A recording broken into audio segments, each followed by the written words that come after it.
Alis na. Dito ka lang at huwag kang gagalaw.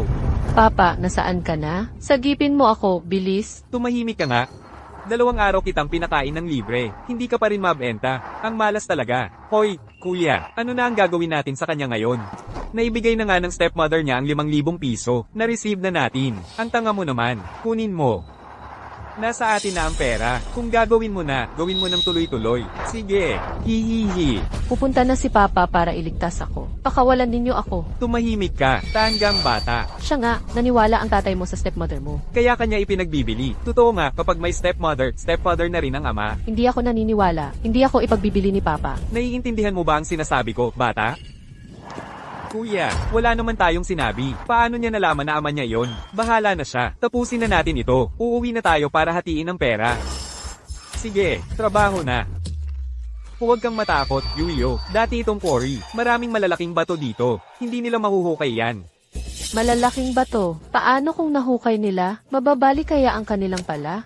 Kung mabali man, masasaktan kaya ang kanilang mga kamay? Hoy, may bato pala. Puro bato rin dito sa akin. Hindi ako naniniwala.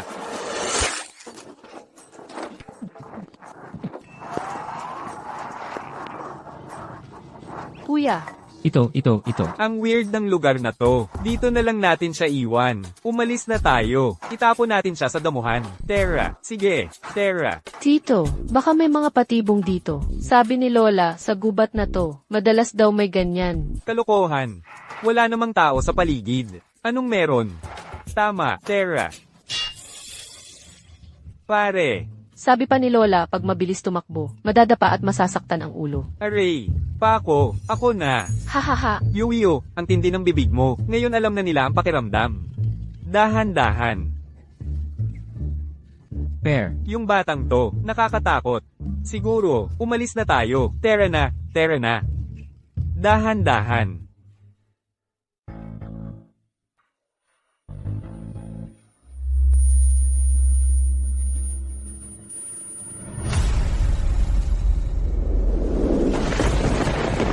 Boss Shen, espesyal na pumunta si Lola sa kabilang lungsod para magpakonsulta sa isang manghula. Sabi niya, makikita mo talaga sa paligid ang taong para sa'yo. Kapag nadala mo na siya, maya alis na ang malas na sumusunod sa'yo. Walang kwenta. Yung problema mong umuulan kapag lalabas ka. Hanggang ngayon, ganun pa rin. Kanina lang maaraw. Paglabas mo, bumuhos na naman ang ulan. May bata doon.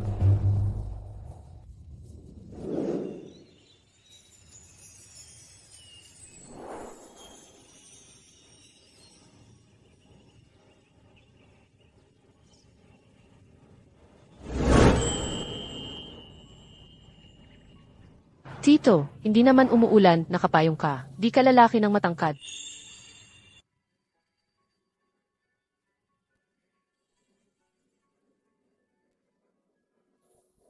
Hi. Tumigil na nga ang ulan. At may bahaghari. Boss Shen, yung malas mo, parang nawala na. Bata, nasaan ang pamilya mo? Ayaw na nila sa akin. Inayawan ako ni Papa at ng tita. Ipinagbibili nila ako.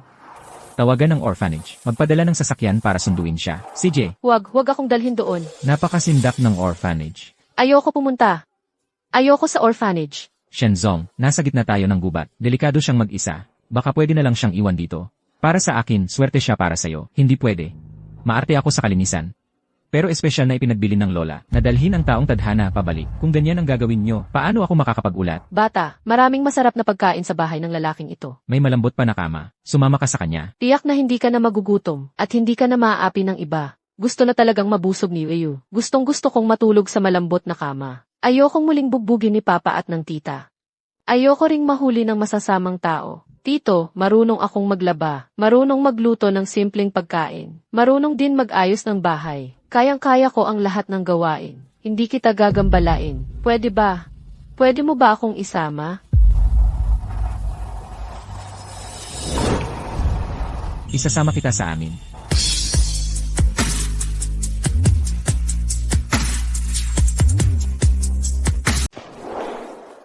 Diyos ko.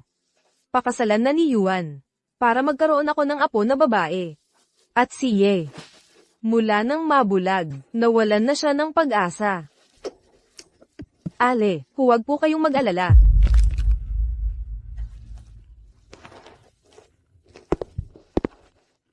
Inay.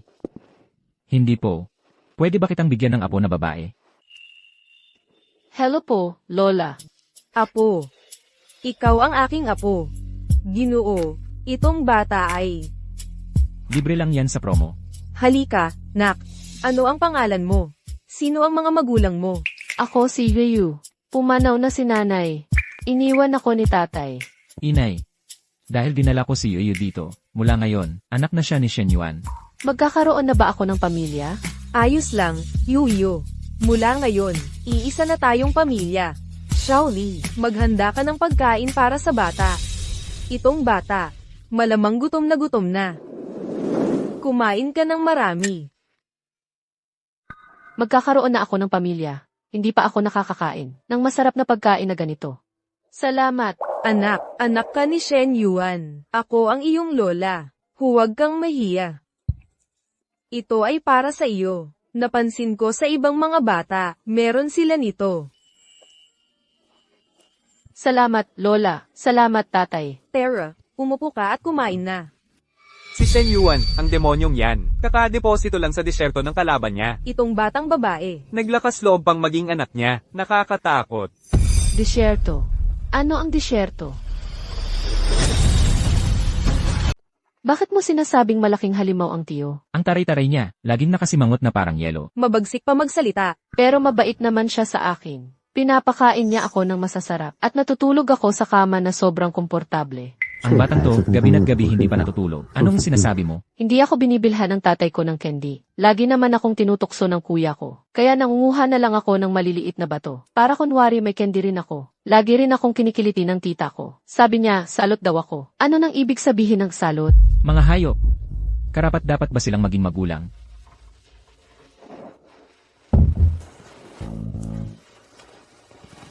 Imbestigahan mo, sino ang mga dating magulang ni Yuyu?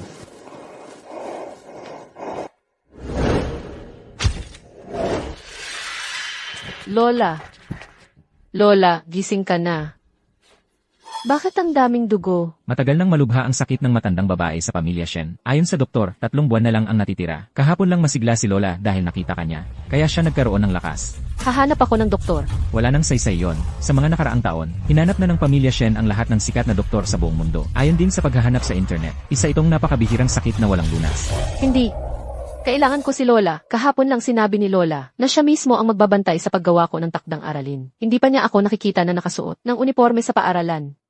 Gagaling si Lola. Dapat mabuhay ng matagal si Lola para makita siyang lumaki si Yuyu.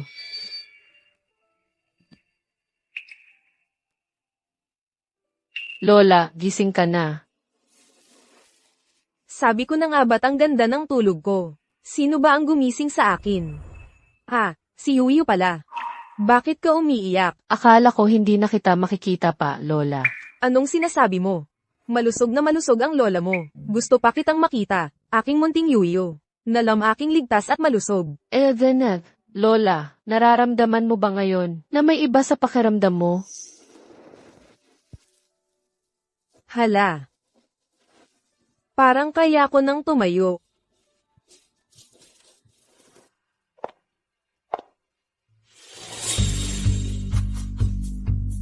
Nanay. Bakit ka nakatayo? Ang ganda. Yuan, nakakalakad na talaga ako. Kanina, sinubukan kong tumayo. Hindi man lang sumakit ang mga binti ko. Nanay, ano ba talaga ang nangyari? Kahapon, dumating ang doktor para mag-recheck. Sabi pa niya, unti-unti kang gumagaling. Bakit bigla ka na lang gumaling? Ano pa ba ang ibang dahilan? Lahat ay dahil kay Yuyu natin. Yuyu. Hindi ba? Mula nang dumating si Yuyu sa bahay natin, ang pakiramdam ng katawan ko, araw-araw ay lalong gumagaan. Kagabi, sinabi sa akin ni Yuyu, Lola, dapat kang maging malusog at malakas. Kanina, pagkagising ko, hindi naman hid ang mga binti ko. Yuyu, siya ang aking magandang bituin. Talagang kapangyarihan ni Yuyu. Dati, ang masamang kapalaran ko ay umayos. Ngayon, bigla namang gumaling si nanay. Yuyu, malaki ang naitulong mo ngayon. Ano ang gusto mong gantimpala? Ako. Gusto kong magkwento si Papa bago matulog. Usapan muna. Isang kwento lang ang ikukwento ko. Pagkatapos matutulog ka na. Sige, isa lang ang kailangan. Lahat ng ibang bata may kwentong Papa. Gusto ko ring malaman kung ano ang pakiramdam. Lanan. Noong unang panahon, may isang Snow White at 7 dwarf. Sila ay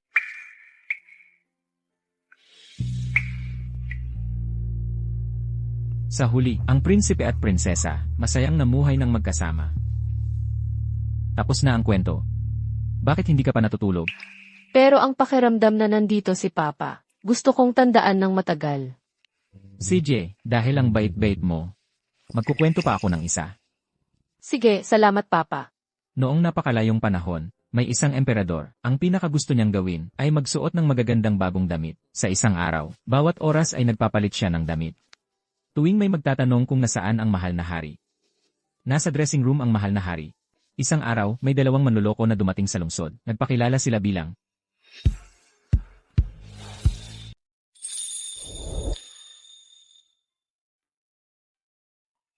mabuti na lang at may hangganan ang nararamdaman mo. Magandang umaga.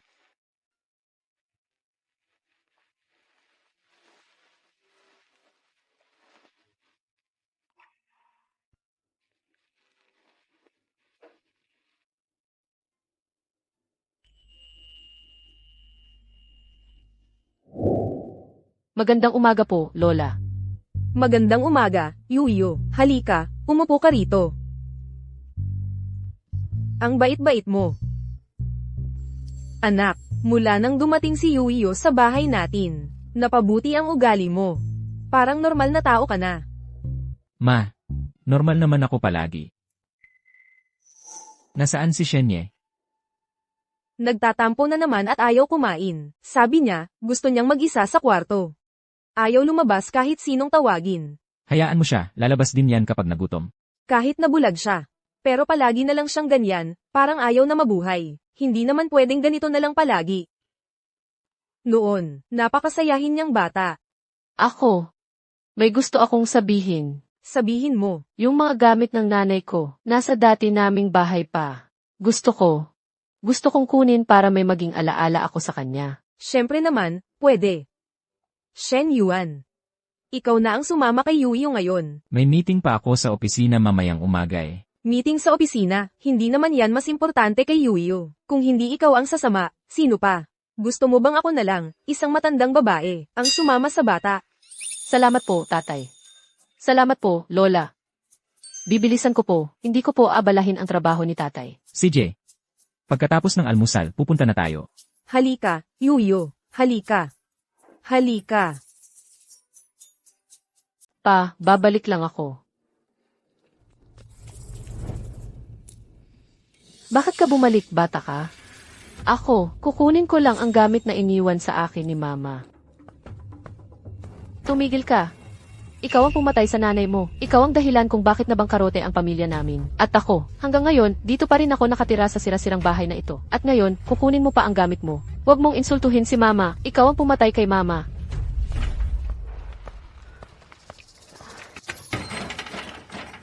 Ikaw ba ay? Ay nako.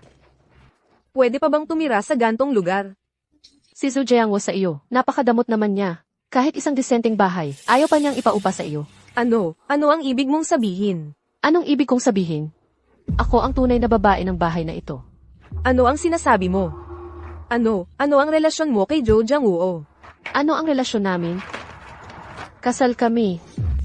Ligaw.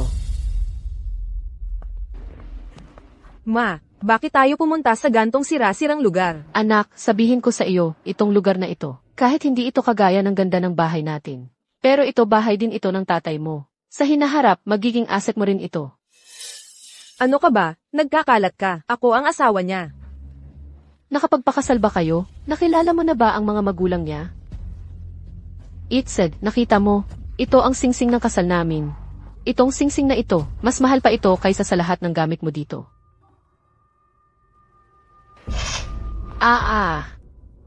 Hindi ako naniniwala. Sabi niya, patay na raw ang mga magulang niya. Hindi kami nakapagpakasal dahil sobrang busy siya. Napaka-inosente mo naman talaga. Naniniwala ka pa sa ganyang panloloko sa bata. Habang wala si Jiangwo ngayon, umalis ka na rito. Huwag mo na akong makita sa Haicheng. Kahit kailan.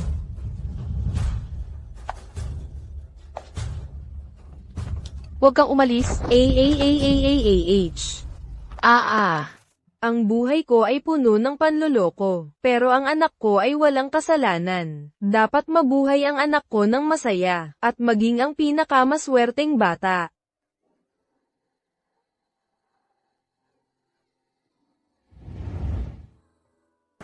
Ay naku. Ikaw, maliit na babae. Papatayin kita. Tumigil ka. Sino ang nagbigay sa iyo ng lakas ng loob para saktan ang anak ko?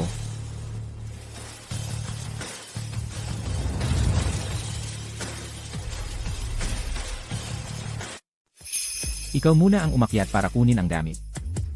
Ah, ganito pala. Ito pala ang pakiramdam kapag may tatay na sumasalo sa'yo.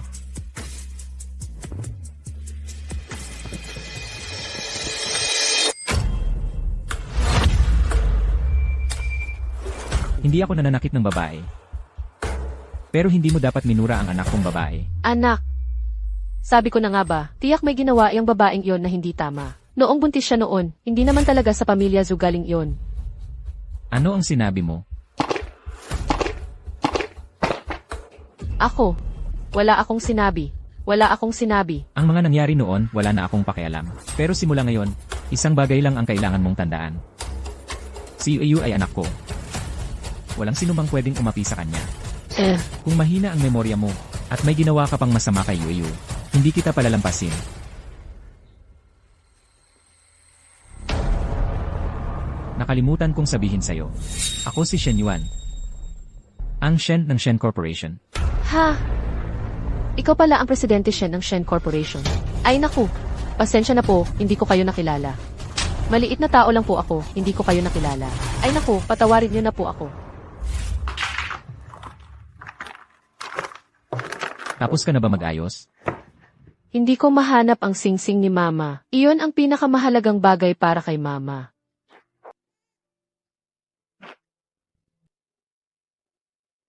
Pasok ka rito. Ano po, Presidente Shen? Nasaan ang mga naiwang gamit ng nanay ni Yu? Anong naiwang gamit? Hindi ko alam. Nagsisinungaling ka. Nakita kong suot mo iyon. Sabi mo pa, mukhang mahal na mahal yan. Ipagbibili mo para may pera. Tiyak nagkakamali lang si Yu. Talagang wala akong nakitang singsing. Nagsisinungaling ka. Ibalik mo ang singsing ni Mama. Aray. Yu.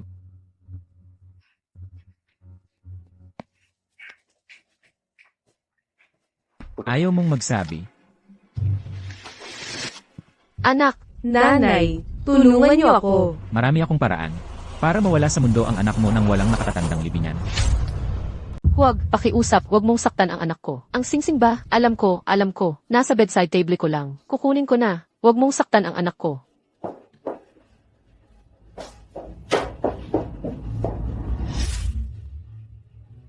Ito yung singsing ni Mama. Anak, Yu, umalis na tayo.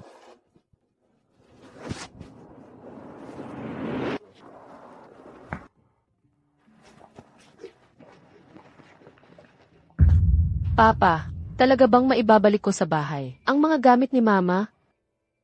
Hindi pa ba ako sapat? Hindi pa rin itinuturing ng bata ang pamilya Shen bilang tunay niyang tahanan. Sinabi ni Yu, dinala ko na sa bahay. Kung tahanan na ito, natural lang na dalhin ang anumang gusto niya. Shenzong, magsisimula na ang meeting. Alam ko na. Gusto bang umuwi ni Yu? O sumama sa akin sa opisina? Sa opisina.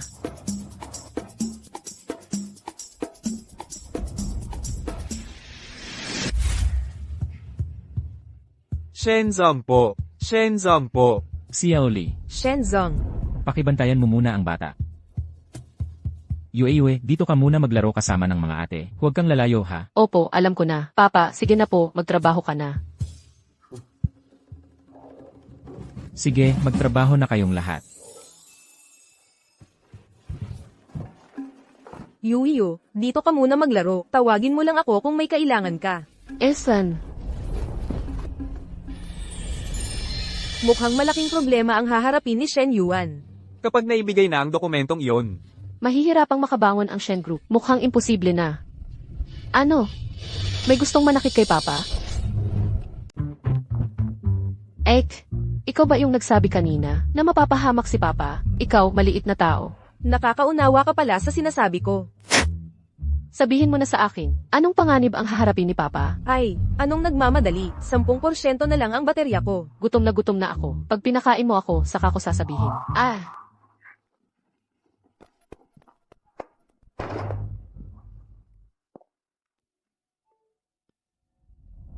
Hoy, yung babaeng yun, si MS, Shen. Nag-iisa lang siyang nagsasalita sa cellphone. Bata yan, malawak ang imahinasyon. Baka naman, naglalaro lang ng bahay-bahayan kasama yung cellphone. Huwag kang maalarma. Ngayon, masasabi mo na sa akin. Anong panganib ang haharapin ni Papa, di ba?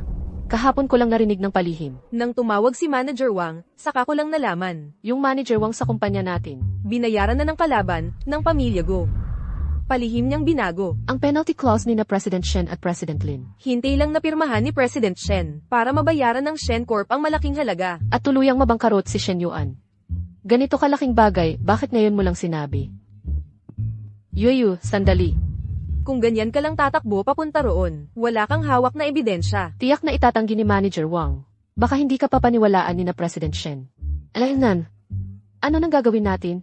Hindi naman pwedeng hayaan na lang na maloko si Papa. Alam ko kung sino ang may ebidensya. Araw-araw na dala-dala ni Manager Wang. Isang pulang cellphone. Gogo ang tawag sa cellphone na iyon. Laging magkasama, yung pagbabago ni Manager Wang sa clause. At pakikipag-ugnayan sa pamilya Go. Alam na alam ni Gogo. Tiyak na may detalyadong record yun. Sige, hahanapin ko na ngayon. saan galing tong batang to? Hindi ka ba marunong tumingin sa daan? Yuyo, siya yun. Yung hawak niya, yun yung pulang cellphone. Saan galing tong batang to? Di ka ba marunong tumingin sa daan? Yue, siya nga yun, yung hawak niyang pulang cellphone. Kuya, nawawala ang tatay ko. Pwede bang hiramin ko muna yung cellphone mo? Isang tawag lang. Sandali lang. Bilasin mo.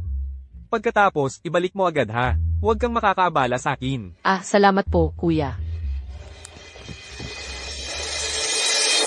Manager Wang, naghihintay na po si President Shen sa conference room. Ikaw na lang ang kulang, bilisan mo. Ano pang hinihintay mo? Naiinip na si President Shen. Ay, eto na, eto na. Ate Gogo, naririnig mo ba ako? Si Shen Yuan ang tatay ko. Sabi nila, marami kang alam. Ano bang mangyayari sa tatay ko? May panganib ba?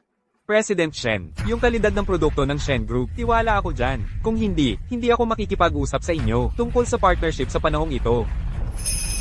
Alam ko rin, na ang kumpanya ninyo ngayon, ay medyo mahigpit sa cash flow. Kailangan ninyo ang order na ito para umahan. Matagal na tayong magkakilala, tinutulungan lang kita. Huwag kang mag-alala, President Lin. Hindi ka bibigyan ng Shen Group. Yung mga detalye ng partnership, sundin lang natin yung napag-usapan. Walang problema. Na-check na ba ang kontrata? Kung walang problema, dalhin mo na.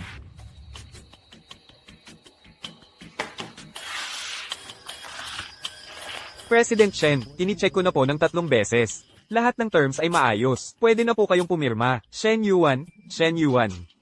Huwag mong sisihin sa akin kung ako'y naging mabagsik. Sisihin mo ang sarili mo, nakaharang ka sa daan ng pamilya Go. Kapag pumirma ka sa kontratang ito, kapag nagbayad ka ng penalty. Tapos na ang Shen Group. Sa tamang panahon, tutulungan ako ng pamilya Go para umupo sa pwesto mo. Mawawala ka na lang sa Haicheng. President Shen, naniniwala ako sa'yo. Pumirma na tayo ngayon. Tapos na ang usapan sa partnership. Tatay, huwag mong pirma yung kontrata. Nako, bunso, may mahalagang negosasyon kaming pinag-uusapan. Sumama ka muna sa akin sa labas at maghintay. Kapag tapos na si Ginoong Shen, sasamahan ka niya, okay. Abala si Daddy ni Yuyu sa mahalagang bagay. Maging mabait ka muna. Kapag tapos na si Daddy, sasamahan ka niya. Ang swerte naman, itong bata, anak pala ni Shen Yuan. Bata, may pinag-uusapan ng mga matatanda. Huwag kang makialam, baka magalit talaga ang tito. Ginoong Shen. Muling tiningnan ko ang kontrata. Ang penalty fee sa kolaborasyong ito ay 10% ng kabuoang puhunan sa proyekto. Pero naalala ko noong huli, nag-uusap tayo ng harapan. 0.1% lang noon, hindi ba? Kung itutuloy ang planong ito, kapag hindi ninyo na i-deliver ng maayos, malaki ang mawawala sa Shen Group. Huwag ninyong sabihing hindi ko kayo binalaan. Bakit iba ang penalty fee sa napag-usapan dati? Ginoong Shen, baka ang intern, ang nagkamali sa pag-input. Pero huwag kayong mag-alala, nakipag-ugnayan na ako sa supplier ng teknolohiya, at kumpirmado na nila. Ginagarantiya nila na maibibigay ng maayos, ang suportang teknikal. Walang problema sa pagde-deliver. Mahigpit na ang cash flow ng Shen Group ngayon. Ang order na ito ay parang lifeline. Ginoong Lin, ang proposal na ito ay binuo ng aming team. Nang mainat at paulit-ulit, tumpak ang datos. Sapat ang risk assessment, kumpiyansa kaming ma-deliver ito ng maayos. Ang penalty fee ay sumisimbolo rin sa aming determinasyon at sinseridad. Daddy, nagsisinungaling siya. Ha? Huwag kang magsalita ng ganyan, maliit, tumahimik ka. Ayon kay Yuyu, Daddy, yung supply ng teknolohiya. Nakatuwang mo, yung mga pangunahing tauhan sa teknikal, magkakasamang nagbitiw sa trabaho. Pagkatapos ng 3 araw, hindi na nila kayang magbigay ng suportang teknikal. Pagdating ng panahon, ang ating produkto ay hindi talaga ma-deliver ng maayos. kapag nawala ang suportang teknikal, ang pagde-deliver ng produkto ay magiging imposible. Pagdating ng panahon, ang isa 0% na penalty fee ay sapat para tuluyang bumagsak ang Shen Group. Ginoong Shen, wala pa kaming natatanggap na balita tungkol dyan. Ginoong Shen, ang sinasabi ng batang ito, ano ba talaga ang nangyayari? Hindi ninyo pa nga alam ang kalagayan ng partner. Hindi pa ninyo lubusang kilala, ay nakikipagnegosyo na kayo sa akin? Yuyu, paano mo nalaman ang tungkol sa supplier? Si Ate Gogo ang nagsabi sa akin. Si Manager Wang ang tatay ko. Lihim niyang pinipilit ang supplier ng teknolohiya. Ginamit niya ang penalty sa kontrata para takutin sila. Hanggang sa umalis na lahat ng core technical staff. Bakit niya ginawa yon? Ate Gogo, sabi ng tatay, binayaran siya ng mortal enemy ninyo, ang pamilya Gu. Pinangakuan pa siya ng pamilya Gu, na kapag nasira niya ang negosyong ito natin, malulugi ang Shen Corporation. Tapos bibilhin nila ang Shen Corporation. At si Manager Wang ang magiging bagong presidente. Ang laki naman ng ambisyon niya. Boss Shen, ilang taon na akong naglilingkod sa inyo. Hindi nyo po dapat dahil lang sa isang malisyosong akusasyon ng isang batang pasaway, ay pagdudahan nyo na ako. Boss, Boss Shen, hindi ako naniniwala sa bata. Pero malaking bagay ito. Paniwalaan ba natin ang sinasabi ng isang batang babae? Yuyu, may ebidensya ka bang mapapatunayang totoo ang mga ito? Buti na lang na-delete ko na lahat. Meron, nasa cellphone na ito lahat. Backup ng kontratang binago ni Manager Wang. Chat history niya sa pamilya Gu. Pati yung recording ng pagtawag niya sa supplier ng teknolohiya para takutin sila. Itinago lahat yan ni Ate Gogo para sa kanya.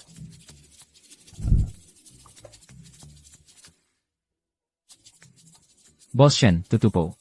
Nasa hidden folder ng gallery. Ang lahat ng ebidensyang ito. Ito pa yung recording ng tawag. Ang tanga talaga nitong si Manager Wang. Yung ganito kalinaw na ebidensya, hindi man lang niya dinelete. Ako pa ang nag-recover ng data ng palihim. Araw-araw akong binabagsak, nakakalimutan pang i-charge. Ni hindi man lang ako inalagaan. Ngayon, nagkabayaran na. Ilabas siya. Linisin ng maayos. Huwag niyo na siyang papansinin sa Haicheng. Sige, dalhin natin siya. Dalhin na. Hindi, Boss Shen. Pakinggan ninyo ako. Boss Shen, Boss Shen, Boss Shen, Boss Shen, Boss Shen, Boss Shen. Boss Lin, taos puso akong humihingi ng paumanhin. Maraming naging problema sa partnership natin. Sa ngayon, hindi na muna natin ito maipagpapatuloy. Hoy, Boss Shen, huwag kang magmadaling tumanggi. Handang-handang baguhin ang kontrata. Dagdagan natin ng 2 buwan ang delivery period para may sapat na oras kayo para makahanap ng bagong supplier. Ang penalty fee, 0.1% na lang. Boss Lin. Ito. Ang talino ng batang ito, nakailag ka sa malaking problema dahil sa kanya. Itong bagay na ito, regalo ko na sa kanya, at naniniwala ako sa kakayahan ng Shen Corporation. Lalo na sa mata ng batang ito. Hindi lugi ang pakikipagtulungan sa'yo. Salamat, Tito Lin. Ang galing-galing ng daddy ko. Hindi kanya bibigin. Tumulong si Yuyu sa daddy. Malaking tulong. Anong gusto mong reward? Seth, wala naman akong gustong reward, Yuyu. Basta nandito ang daddy ko, okay na ako. May bagong seafood restaurant sa baba. Dalhin na lang natin si Yuyu doon. Yuyu, gusto mo bang kumain ng seafood? Gusto ko ng seafood. Paborito kong pagkain ang seafood. Mukhang hindi naman masyadong masama ang trato sa kanya ng Zhu family. Anong paborito mong seafood, Yuyu? Mimi shrimp crackers. Miss, yung mga seafood na kinain mo noon, si Boss Shen nga, hindi pa yan nakakain. Hindi yon kasali. Yuyu. Papa, dadalhin kita kumain ng pinaka-authentic na seafood. Sabihin mo sa bahay, magluluto ng seafood para sa tanghalian. Lahat ng seafood, isang order bawat isa. Sigpo, Boss Shen. Wow, ang laki ng lobster.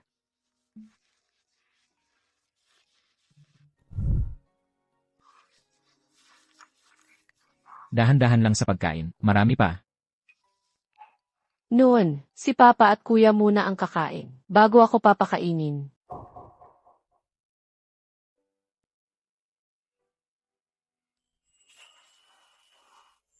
Papa, salamat, Papa.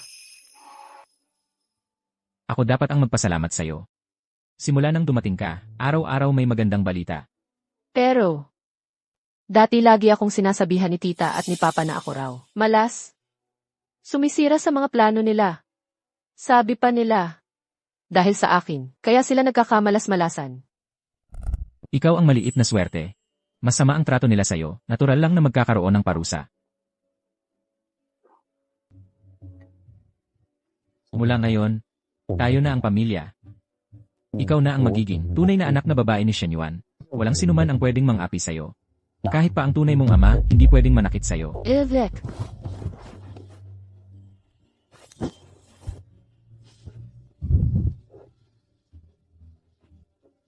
Sige na, malapit na ang birthday ni Lola. Kailangan pang maghanda ni Papa. Evek. Papa, sasama ako sa'yo. CJ.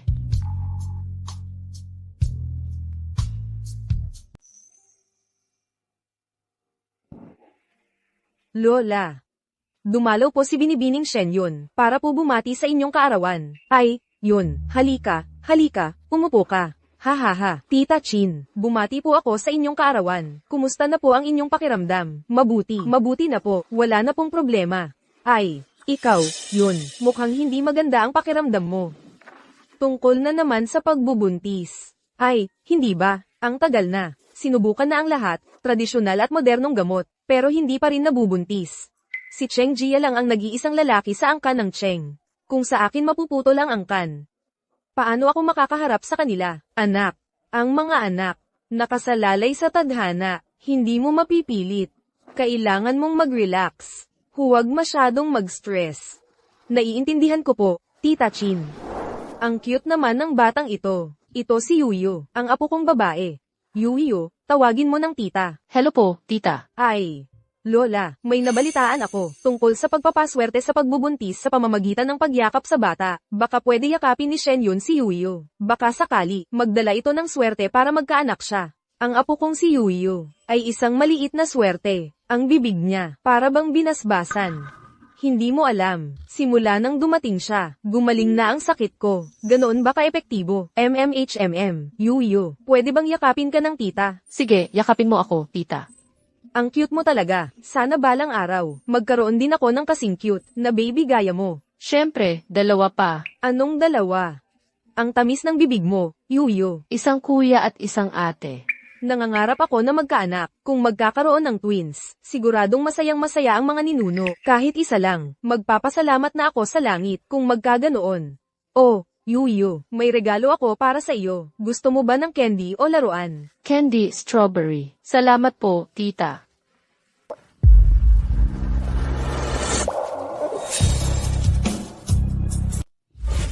Ano nang nangyari kay Tita? Anong nangyari sa'yo? Yuner, saan ka masakit? Binibining Shen Yun. Anong nangyari sa'yo? Ang putla-putla ng mukha mo. Okay lang ako. Baka sumampong lang yung sakit sa tiyan ko. Lumang sakit na yan. Pahinga lang ako sandali. Okay na yun. Sa tingin ko, parang sintomas ng pagbubuntis. Noong nakaraan, ganito rin ang itsura ng ate ko. Yun, madalas ka bang magkaroon ng sakit sa tiyan dati? Bakit ngayon ko lang narinig yan? Maria, minsan lang sumampong, hindi naman malala, kaya hindi ko sinabi. Halika rito, titingnan kita. Ay, okay lang, Tita Chin. Lumang sakit na yan, para mapanatag lang ako, titingnan kita. Huwag mo akong sabihang matanda na, pero yung skill ko sa pagpapalpito ng pulso, buo pa rin. Noong buntis ang nanay mo Ako sa'yo. ang unang nakakapa.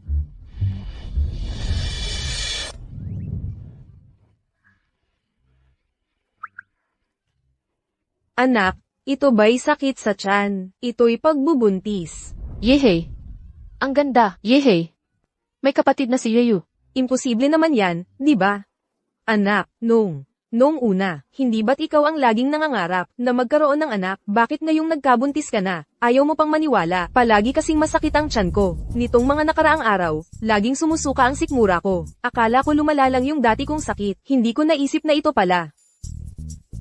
Tita Chin, kailangan kong umuwi agad. Sasabihin ko kay Cheng Jia at sa tatay ko. Paalam, tita.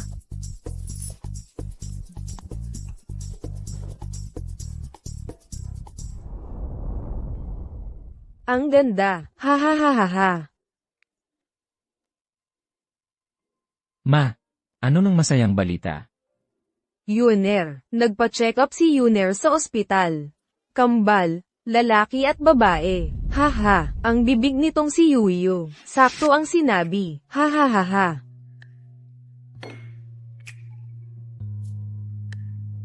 Ma, tungkol sa bagay na ito. Kanino pa nagsabi si Shenyon? Sa kanyang ama, at sa asawa niya. Bakit? May mga bagay na kapag maraming nakakaalam, baka hindi maganda ang resulta para kay Yuyu. Ibig mong sabihin. Masyadong maganda ang swerte ni Yuyo. Nahulaan lang niya ng basta-basta. Buti na lang at bata pa siya. Baka hindi seryosohin ng iba. Pero kung kumalat to, na kapag nagsalita siya ay nakakapagsabi ng swerte o kapahamakan, baka may kumukwestiyon sa kanya. Dinala niya sa pamilya natin ang napakaraming magandang balita. Kailangan nating protektahan siya. Wow, ang daming regalo ni tita. Pa, huwag kang mag-alala. Ang kontrata ng pamilya Shen, kaya ko yan. Ang pinto ng pamilya Shen. Sa bandang huli, makakapasok din ako.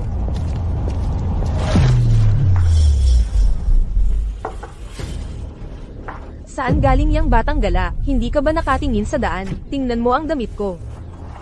Pasensya na, ate. Hindi ko sinasadya. Hindi kita nakita.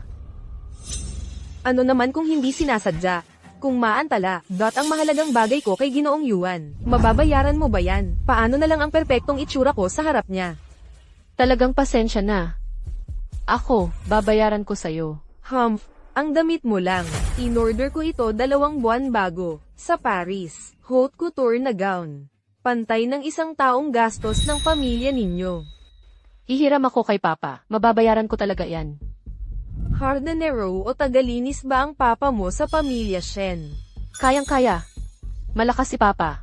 Ang tapang ng boses mo. Sino ang papa mo? Si Shen Yuan ang papa ko. Shen Yuan, HMP, Batang Hamak. Ang galing mo namang mag-ampon ng tatay. Ako ang magiging may bahay ng pamilya Shen. Paano ko nalaman? Mayroon siyang murang anak na tulad mo. Nagpapanggap ka. Ang tatay ko talaga ay si Shen Yuan. Hanggang ngayon, nagdadahilan ka pa. Ang batang tulad mo na pinalaki ng mga taong nasa ilalim. Para sa kaunting benepisyo. Kahit anong kasinungalingan, kayang-kaya mong gawin.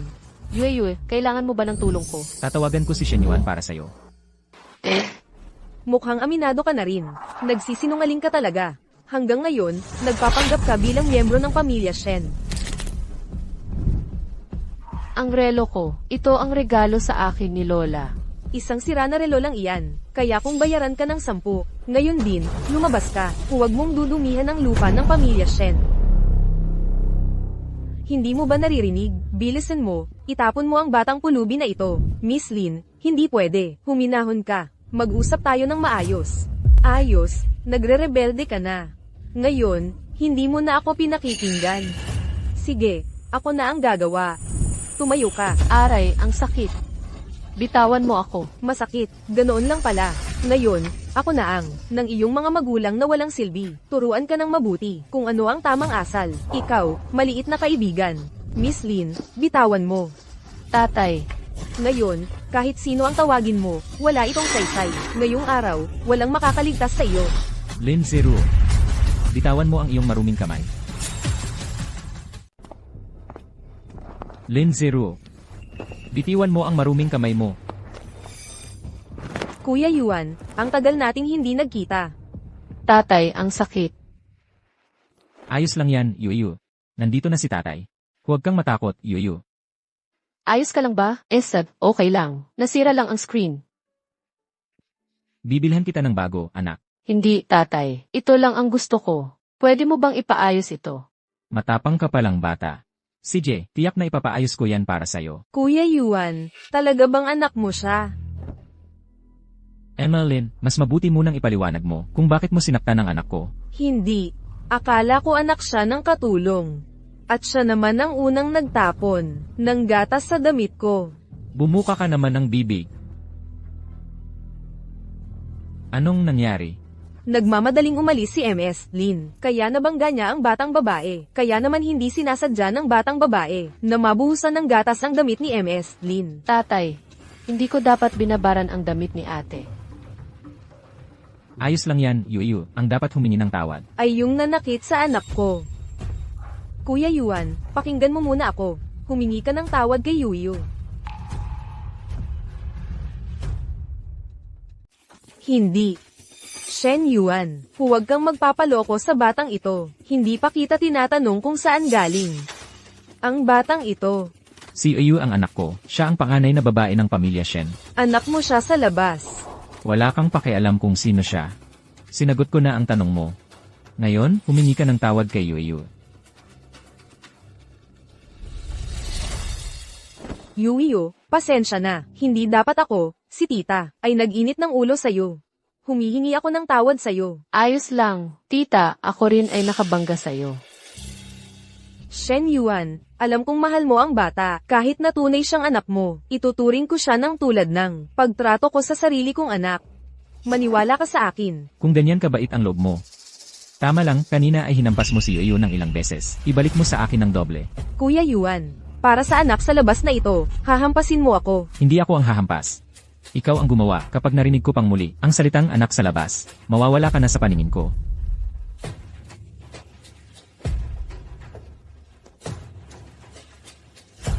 Ganito rin ang lakas ng hampas mo kay Yuyu.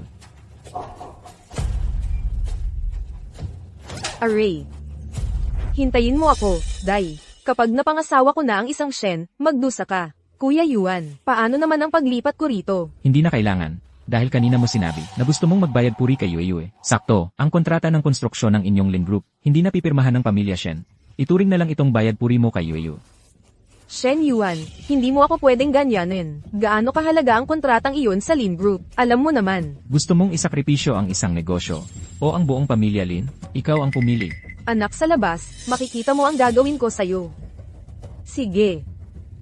Ako ang magbabayad puri. Yuyu, yung nangyari kay Tita Lin kaninang umaga. Hindi ka ba natakot? Okay lang, nandito si Papa. At humingi naman ng tawad si Tita. Sir Shen, puntahan mo na ang bunso. Ayaw na naman kumain ng bunso. Kung magpapatuloy siya sa pag-aayuno, masisira ang katawan niya. Nakakabahala talaga. Papa, bakit ayaw kumain ni Tito? Ang sakit sa tiyan kapag nagugutom. Masayahin siya noon. Pero simula nung naaksidente siya noong 1 taon, at nabulag, parang ibang tao na siya. Nakakulong lang siya sa madilim na kwarto. Ayaw lumabas, at ayaw niyang may pumapasok sa kwarto niya. Hoy, Sir Shen, baka pwedeng si Yuyo ang pumunta sa bunso. Napakaganda ni Yuyo. Ang ganda ng pagkakasabi. Baka sakali, kapag nakita siya ng bunso, payag na siyang kumain. Papa, hindi pwedeng magutom si Tito. Papa, tulungan na natin si Tito. Sige, tara na. Labas. Lahat kayo, lumabas. Yeah, huwag kang ganyan. Bulag na ako, ni hindi ko magawa ang pinakasimpleng bagay, ang kumain. Isang walang kwentang tao na lang ako. Tama ka. Isang walang kwentang tao ka nga ngayon. Pero kahit walang kwenta ang isang Shen, dapat ay taong may dignidad pa rin. Ang kapatid kong si Shenye ay hindi dapat madaling sumuko. Labas. Lahat kayo, lumabas. Pabayaan niyo akong mag-isa.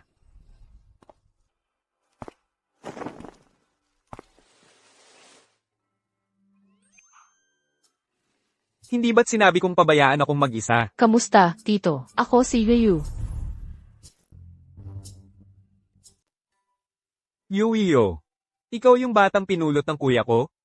Elvenet, sabi ni Daddy, hindi ka kumakain. Pag hindi ka kumain, magugutom ka. Madalas din hindi kumain si Yuyu. Umiiyak na ang tiyan ko. Panloloko lang yan sa mga bata.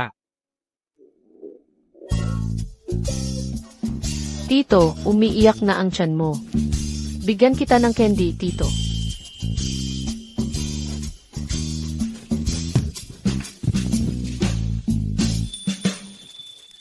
Tito, masakit ba ang mata mo? Ako. Hipan ko, Tito. Para gumaling ang mata mo.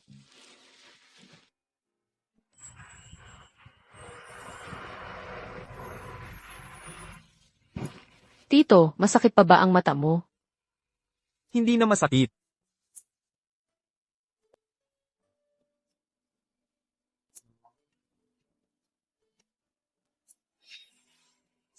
Eh anong ginagawa mo? Tinutulungan ko si Tito para gumaling ang mata niya.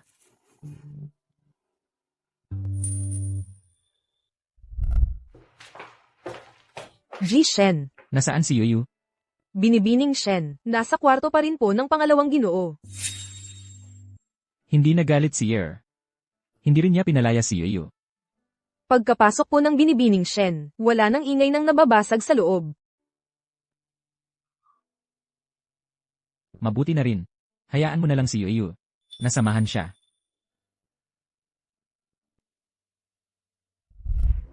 Tito, bakit hindi ka nagsasalita? Ako. Inaantok na ako. Pero, Tito, nakadilat ang mata mo.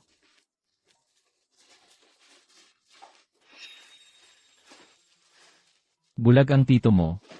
Kanina, hindi siya namatay. Baka ngayon iniisip pa rin niya kung paano mamatay. Kung hindi ka magsasalita, hindi ka naman pipi. Daddy, Hindi ko akalain na ikaw, ang malamig at mahigpit na hari ng impyerno, ay magkakaroon ng kagaya ni Yuio na napakagandang anak. Naiinggit ako. Mag-anak ka na lang kaya. Sa kalagayan ko ngayon. Mas mabuti pang hayaan mo si Yuio na samahan ako. Ganito ang kalagayan ko ngayon. Mas mabuti hayaan mo si Yuio na samahan ako ng mas madalas. Maganda ang pangarap mo. Tara na. Xiao Shoshu, kita tayo bukas.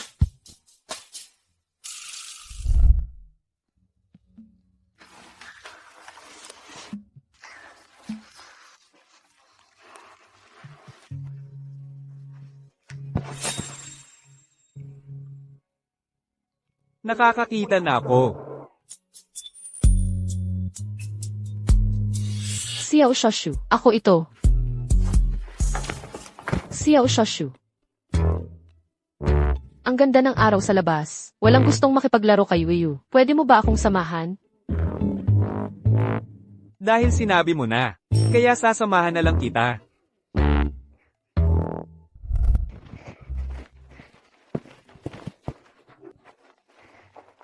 May maliit na kabute dito. Yuyu, Ito ay pambihirang kabute ng inspirasyon, isang beses sa 100 taon. nakakatulong ito sa paningin. Talaga, kukuha ako ng marami. Ibigay lahat kay Xiao Shoshu para kainin. Para makita niya ako.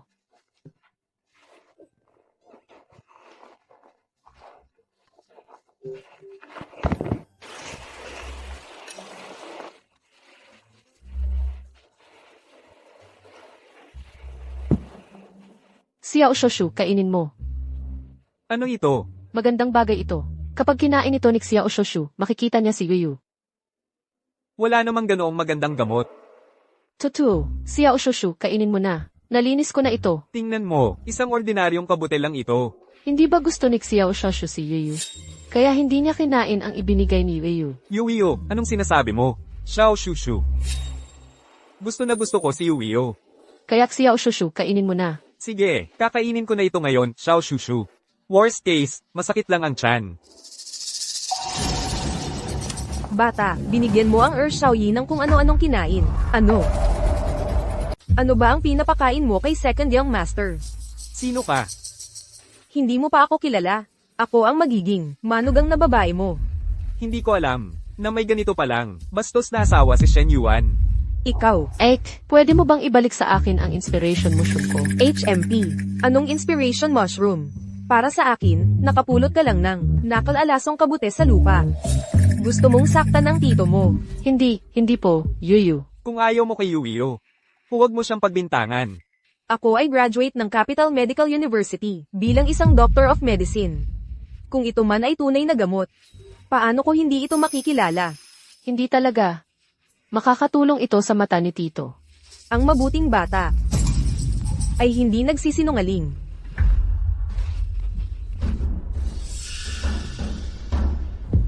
Nawala ang gamot. Yuiyo, huwag kang umiyak. Bunso, sa bandang huli, akin din ang bahay na ito. Maghintay ka lang. Ay, ang best idea ko. Paulit-ulit na lang. Sa tingin ko, sinasadya mo talaga. Ano ito? Ito ang iniwan sa akin ni nanay. Ibalik mo sa akin. Hoy, may nanay ka pala. Akala ko galing ka sa bato, parang damo, walang nagturo, walang nag-alaga. Magsinungaling ka. Nasa langit lang si nanay. Ibalik mo ang singsing ni nanay. Sa akin. Aray. Nadulas ang kamay ko, nahulog. Nanay. Anong mahal na singsing? Baka galing lang yan sa isang katulong na nakipagtalik para magkaanak at nag-iwan ng basura. Si Shen Yuan, nag-e-enjoy lang. Pag nawala na ang interes niya, tingnan natin kung gaano kakastig. Ang singsing ni nanay. Yuiyo, anong nangyari? Nahulog sa tubig ang singsing ni nanay. Huwag kang mag-alala, Yuiyo. Papangahin natin yan mamaya. Naniniwala ako sa iyo, Tito. Tito, pasensya na. Nadumihan ang gamot, hindi na pwedeng inumin. Pwede pa naman. Tingnan mo, nainom ko na. Esan, gagaling na ang mata mo, Tito. Sige, salamat sa mabuting hangarin mo, Yuiyo. Pagkatapos kong inumin ito, biglang naging malamig ang pakiramdam ng mata ko. Ang sarap sa pakiramdam. Shen Ye, huwag mong sabihing hindi kita binalaan. Kapag may nangyari sa'yo, hindi kita ililigtas. Ha, Array. Tito, ano nang nangyari? Tiyok Xiao, gising ka na. Huwag mo siyang hawakan. Ikaw ang may kasalanan. Ano ba yung pinainom mo sa kanya? Hindi ganoon. Nakakatulong ito sa paningin. Sinubukan ito ni Tiyok Xiao at sabi niya gumaan ang pakiramdam niya. Tiyok Xiao, Ang lakas ng loob mong sumagot sa akin. Walang modo kang ampun ka. ampon. May tatay ako. Ampun ka lang. Akala mo kung sino ka. Sumisigaw ka pa, hanggat nandito ako. Hindi ka papasukin sa Shen family. Palayasin kita sa lalong madaling panahon. Ang dapat umalis dito. Ikaw. Shen Yuan, bakit ka nandito? Nagbibiro lang ako kay Yuyu. Bata pa kasi. Pinapatawa ko lang siya. Tingnan mo si Second Young Master. Tumawag ng ambulansya. Si Yuyu ang may kasalanan. Kasalanan ni Yuyu ang lahat. Kasama niya si Shenye. Kumain ng mga nakakalason na kabute. Kaya ganyan ang nangyari kay Shenye. Sinusumbong ko lang siya. Nanay, ang singsing ni nanay. Kunin mo ang kwintas. Bakit ako, Shen Yuan, makinig ka sa akin. Kunin mo ang kwintas. Miss Lin, pasensya na po. Ano nang ginagawa mo? Bitawan mo ako. Bantayan mo siya. Hanggat hindi nahahanap ang kwintas. Huwag mo siyang paahumin. Shen Yuan, paano mo nalaman?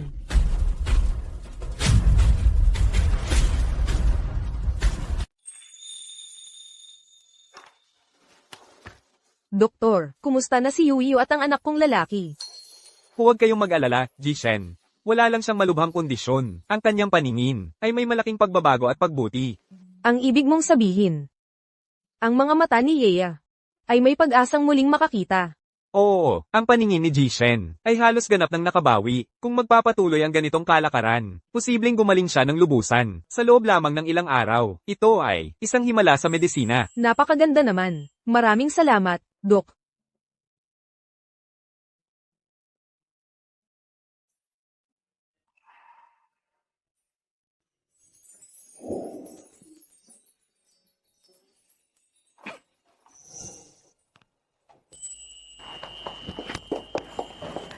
Yeah.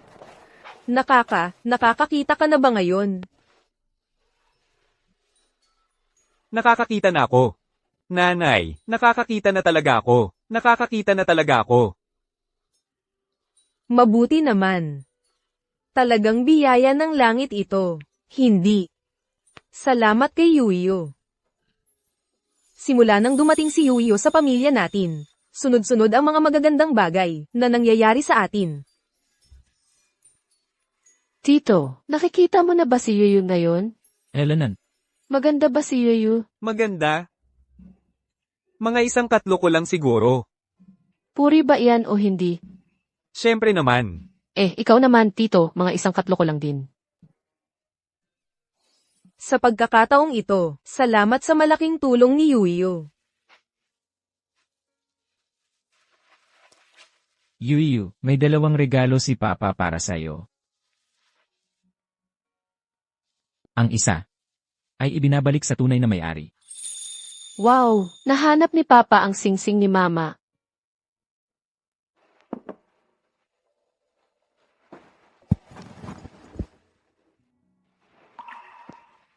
Ang isa pa ay mula sa buong pamilya para sa'yo. Kuya, di ba ito ang dot ni inay? Ako ang nagpasya na ibigay ito ni Yuan kay Yuyo. Yuyo. Ito ang dot na inihanda ko para sa magiging anak kong babae. Pero, sa kasamaang palad, hindi ko nagawang magkaroon. Kaya ngayon, ibibigay ko na ito sa'yo. Salamat po, Lola. Paborito ko po si Lola, si Papa at si Tito. Kasalanan ko, kung naging mas maingat lang ako noon, hindi sana nangyari kay Yuyo. Hindi kasalanan mo, balak kong ipahayag ng formal sa publiko. Sa susunod na linggo, magdaraos ako ng isang marangyang handaan para sa pagkilala. Handaan para sa pagkilala. Gusto kong malaman ng lahat sa Haicheng na si Yuyu ay ang tunay kong anak na babae, si Shen Yuan. Siya ang marangal na panganay na dalaga ng pamilyang Shen.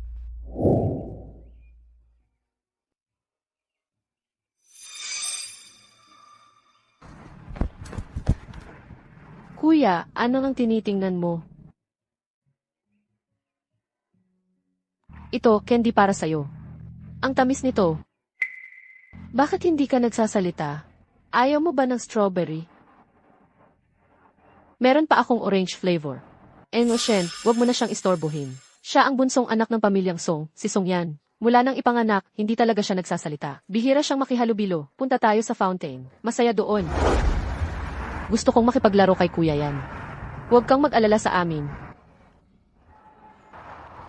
Kumusta ka, Kuya Yan? Ako si Shen Yuyu. Pwede mo akong tawaging Yuyu. Shen Yuyo, bakit ka nakikipaglaro sa isang pipi? Halika, tayo na lang maglaro. Huwag na yang maliit na pipi na yan. Hindi pipi si Kuya Yan. Ayaw lang niyang magsalita ngayon. Tiyak na magsasalita rin siya balang araw. Alam ng lahat ng tao sa buong Haicheng na may maliit na pipi ang pamilyang Shen. Ikaw lang ang hindi alam. Ayoko nga makipaglaro sa'yo. Ang sungit mo kasi. Tapos sinisiraan mo pa si Anjej. HMP, kayong dalawa, nagtutulungan kayo para apihin ako. Sasabihin ko sa inyo, matalas ang dila ko. Maya-maya, matatapakan nyo ang tae ng aso. Huwag nyo siyang pansinin. Salot yang bibig niya, ikaw. Nagsalita ka, hindi ka pala pipi. Ayan, nakita mo na. Sabi ko na, hindi pipi si Anjej. Sa susunod, huwag kang basta-basta magsasabi ng masama tungkol sa iba. Kung ganyan ka, wala kang magiging kaibigan. Hindi naman ako nagkakamali. Matatapakan nyo lahat ang tae ng aso. Anak, bakit ka nahulog? Nasaktan ka ba? Ay, tingnan mo. Ay, nakaupo ka sa tae ng aso. Ay, tara na, alis na tayo. Umuwi na tayo at magpalit ka ng damit. Yan, halika na, uwi na tayo. Paalam, Anjej. Maglalaro ulit tayo sa susunod. Paalam, Yuyu. Yan, nakakapagsalita ka na. Anak ko, tawagin mo ako ng nanay. Halos 3 taon ko na siyang ginagamot. Sumubok na ako ng napakaraming paraan. Pero wala talagang nangyari. Ngayon lang ako nakarinig na nagsalita siya. Batang babae, ano ba ang ginawa mo para makapagsalita siya? Wala naman akong ginawa. Nakikipag-usap lang ako kay Anjej. Nakikipaglaro sa kanya. Mabuti, mabuti. Batang babae, nakikita kong pambihira ang iyong kakayahan. Gusto mo bang maging estudyante ko at matuto ng medisina? Huwag mo akong maliitin. Ako si Ye, ay may tuturing na isang dalubhasa sa kasalukuyan. Sa Haicheng, maraming mga mayayaman at makapangyarihan, ang pila-pila para humingi ng aking serbisyo medikal. Maaaring hindi ako lalabas. Kung gusto mong mag-aral ng medisina sa akin, hindi lang makakapagpagaling at makakatulong sa mga tao, kundi, ang kinabukasan mo sa buong buhay ay magiging secure na. Ye said, ang pagpili ng guro ay isang malaking bagay. Pero kailangan ko munang tanungin si Papa. Sabi ni Papa, kapag gumagawa ng desisyon, kailangang sabihin sa pamilya. Ito ay isang bihirang pagkakataon na hindi dapat palampasin. Hindi ako madaling tumanggap ng mga estudyante. Kung palalampasin mo ang pagkakataong ito, sa hinaharap kung gusto mong maging estudyante ko, wala nang paraan para gawin yon. Yuiyo. Tito, gumaling na ba ang mata mo? Ang pamangkin ko ay ang panganay na anak ng pamilya Shen. Lahat ng meron ng mga anak ng Shen, meron din siya. Kahit ang wala sa mga anak ng Shen, meron siya. Hindi niya kailangang maghanap ng guro para sa kinabukasan. Ikaw, pangalawang anak na lalaki ng Shen. Nakakakita ka na? Kilala mo ako? 3 taon na ang nakalipas. Ang pamilya Shen ay humiling sa akin na gamutin ang mata mo.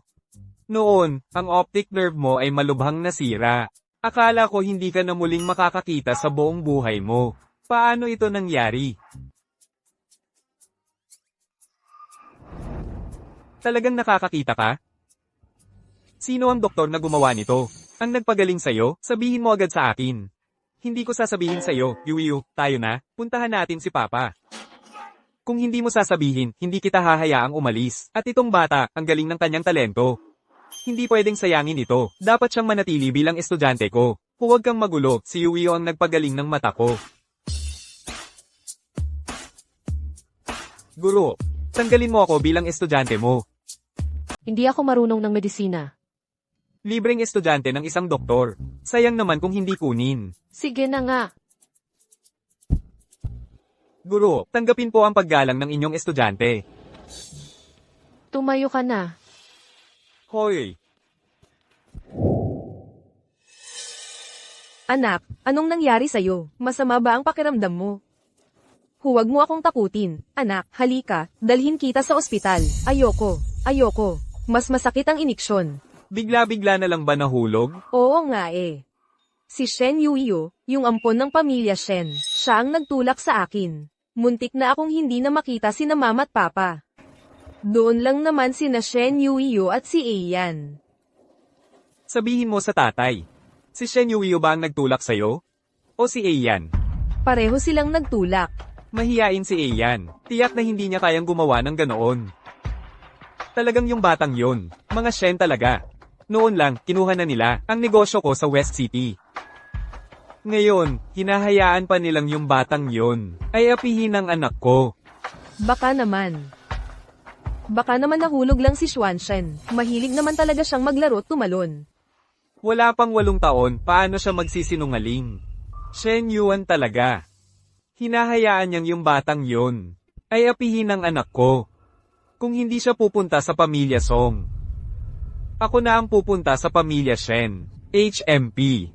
Akala ba nila sila lang ang makapangyarihan sa Haicheng, at pwede na silang gumawa ng kahit ano?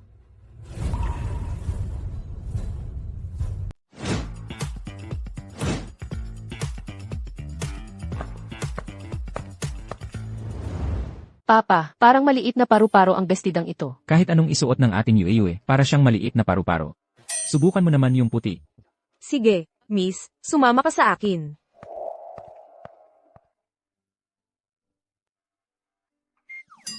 Magaganda lahat. Pero ang dami naman. Gusto mo ba, Yuyu?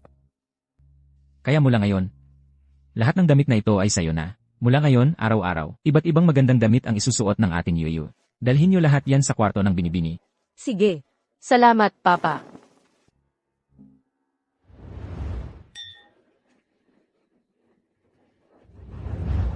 Siya na ba yung batang hinanap at nakuha ni Shenzong? Sobrang inaalagaan talaga siya ni Shenzong.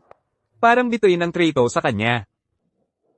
Maraming salamat sa inyong lahat. Sa pagdalo sa salusalo ng aking pamilya, ang mga Shen, sa okasyong ito, nais kong ipakilala sa inyo.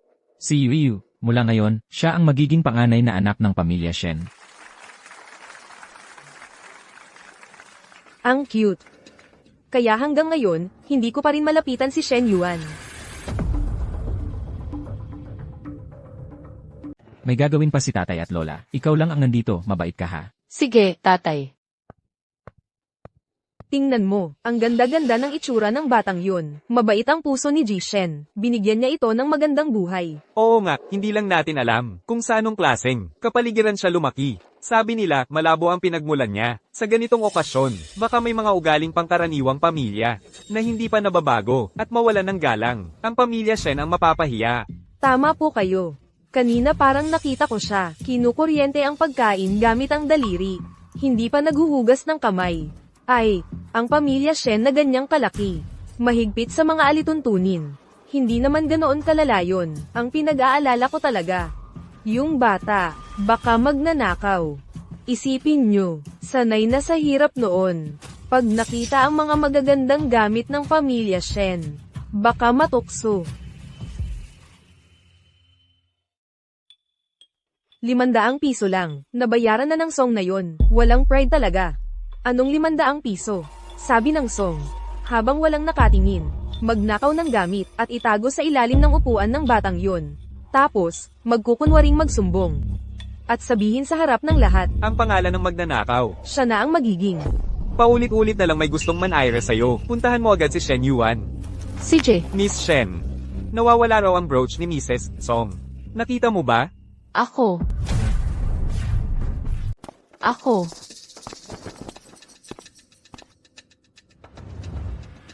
Ji-Shen, kailangan mong magbigay ng hustisya para sa amin. Ang browsing ito ay paboritong alahas ng asawa ko. Paano ito biglang napunta sa ilalim ng upuan ni Binibini Shen? Mahal, walang nakakita mismo. Baka nagkataon lang to. HMP, malinaw ang ebidensya. Paano pwedeng nagkataon lang? Kaya pala may nakakita kanina, na kumikilos siyang kakaiba sa tabi ko.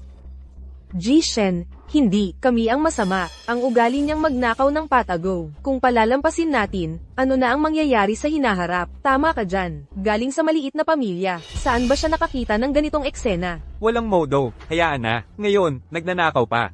Tatay, hindi ko ginawa yon. Ji-Shen. Ang proyektong pakikipagtulungan ng West City ay naghihintay pa ng pirma. Basta tumango ka lang, kalimutan na lang natin ang nangyari. Pwede pa kitang tulungan. Naayusin ang sitwasyon sa harap ng lahat. Pagkatapos ng lahat, ang reputasyon ng pamilyang Shen. Ang pinakamahalaga. Ang pamilya kong Shen. Kailan pa, naging madaling takutin ng tulad mo. Hindi ako nagnakaw.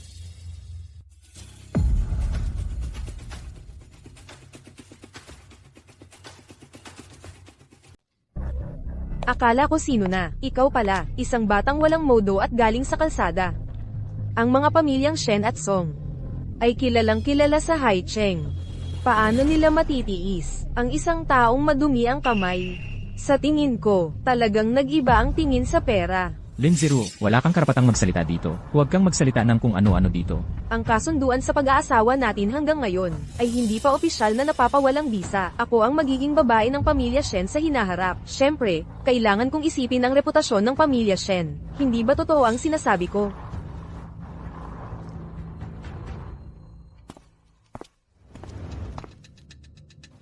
Dr. Ye, nakarating ka na rin. Ang sakit ng lolo ko, ikaw lang ang pag-asa. Guro, bakit ka nandito? Ang hirap hanap mo. Lolo Ye, sabi ko na sa'yo, huwag mo akong tawaging guro sa harap ng iba. Oo. Dr. Ye, ano ang sinasabi mo? Estudyante mo siya. Tama, hindi ko hahayaang sinuman sa inyo. Naapihin ang guro ko. Kanina, sinasabi niyong nagnakaw siya. Ang guro ko ay may mabuting asal. Imposibleng gawin niya yan. Dr. Ye, huwag kang maloko ng batang ito. Ang brooch ay talagang nakita sa kanyang upuan. Ito ay konkretong ebidensya. Tama si Dr. Ye. Hindi natin alam ang pinanggalingan niya. Siyempre, nagpapanggap siyang kawawa para makuha ang simpatsya. Huwag ninyong paniwalaan siya. Paulit-ulit ninyong sinasabing may sapat na ebidensya. Pero bukod sa salita lang ng waiter na ito, sino pa ang nakakita? Boss Song, dahil siguradong sigurado ka, kumuha tayo ngayon ng footage ng CCTV. Hindi ako nagnakaw. Naisahan ako. Kanina nang dumaan siya sa tabi ko. Nagsalita ang kanyang cellphone. Miss Shen, nagbibiro ka. Paano magsasalita ang cellphone? Isa lang akong waiter. Huwag ninyo akong pagbintangan ng ganyan. Sabi ng kanyang cellphone, kapag natapos na ang trabahong ito, may 2,000 siyang makukuha. Mga tao, kunin ninyo ang kanyang cellphone at tingnan. Malalaman natin ang totoo.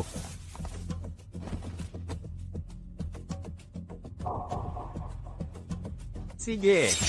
Narito ang record ng perang inilipat niya kay Boss Song. At ang record ng pag-uusap nila sa pagbabalak. Malinaw ang ebidensya. Ano pa ang masasabi mo? HMP. Talagang ang magnanakaw ang sumisigaw ng magnanakaw. Teka, lahat ito ay isang malaking pagkakamali. Hindi naman dapat masira ang samahan ng ating dalawang pamilya dahil lang sa isang bata. Hindi dapat. Simula ngayon, ititigil ng Shen family ang lahat ng pakikipagtulungan sa Song family. Sa mga taong nagtangka sa aking anak, Lin Zairu. Ang kasunduan sa kasal ng Shen at Lin families ay tapos na. Shen Yuan, hindi mo ako pwedeng ganyanin, Shen Yuan. Lin Jiruo, paulit-ulit mong inaapi ang aking apo. Akala mo ba madaling apihin ang Shen family? Ako mismo ang makikipag-usap sa iyong ama. Irerekomenda kong agad kang alisin sa lahat ng posisyon mo sa Lin Corporation. Alisin sa lahat ng posisyon mo sa Lin Corporation. Kung ano ang tunay na pagsisisi.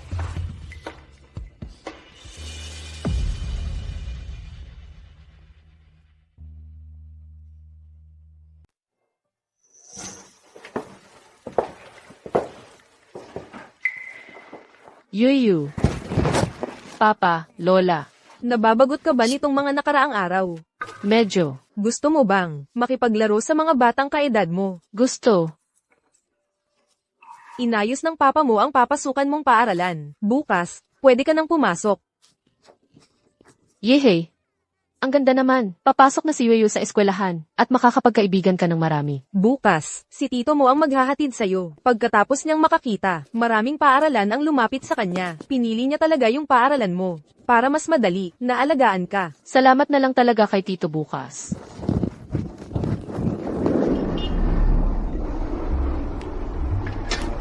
Anak, makinig ka sa akin. Kung kaya mong mag-aral, mag-aral ka. Kung hindi, siguraduhin mong kumakain ka ng maayos. Naiintindihan mo. Nagbayad ako para dito. Tungkol sa paaralang ito, ako at ang papa mo ay nagbayad ng malaking halaga para lang makapasok ka.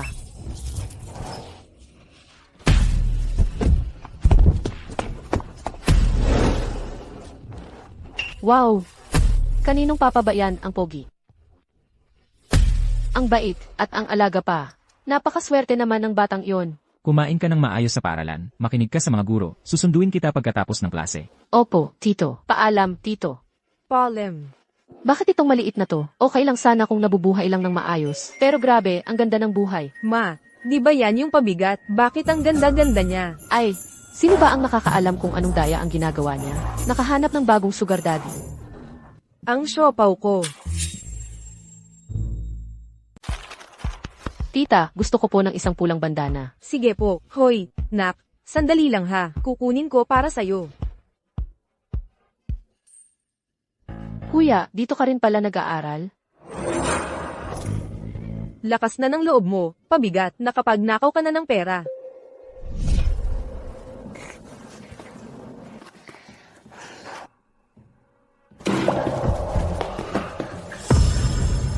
Pumayag ba ako na kainin mo? Yung tirang tinapay ko. Prince. Kuya, hindi pa ako kumakain ngayon. Yung tinapay na ayaw mo, bigay mo na sa akin, pwede ba? Tandaan mo to. Tandaan mo ngayon, ang mga bagay na ayaw ko, hindi mo na pwedeng hawakan. May tatay na akong magsasanggalang sa akin ngayon. Hindi na ako matatakot.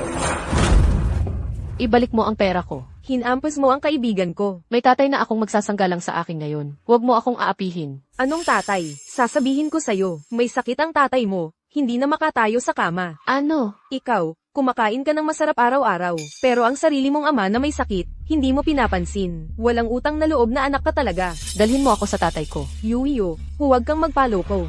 Nagsisinungaling lang yan sa'yo. Pero, paano kung totoo? Kung ganoon, sumama ka sa akin. CJ, Bakit hindi pa umuwi si Yuyu? Nasaan si Yuyu? Hinanap ko na ang paligid ng eskwelahan. Wala akong nakitang si Miss Yuyo. Hindi pa umuwi si Yuyu. Sigurado ka bang nakita mo si Yuyu sa eskwelahan? Nakita ko mismo si Yuyo. Na lumabas ng eskwelahan pagkatapos ng klase. Pinasakay ko muna siya sa kotse para maghintay. Nasa harap ako ng eskwelahan, hindi ko siya nakita. Imbestigahan, kahit baliktarin nyo ang buong eskwelahan. Suriin nyo ng mabuti. Kailangan malaman natin kung nasaan si Yuyu.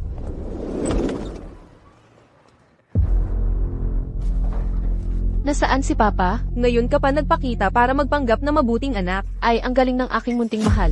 Nagawa mo talagang lokohin at maiuwi itong maliit. Ma, naalala mo ang pangako mo sa akin. Kapag naiuwi ko ang pasan na ito, lulutuin mo para sa akin ang malaking chicken leg. Ngayon, 2 ang iluluto ko para sa iyo.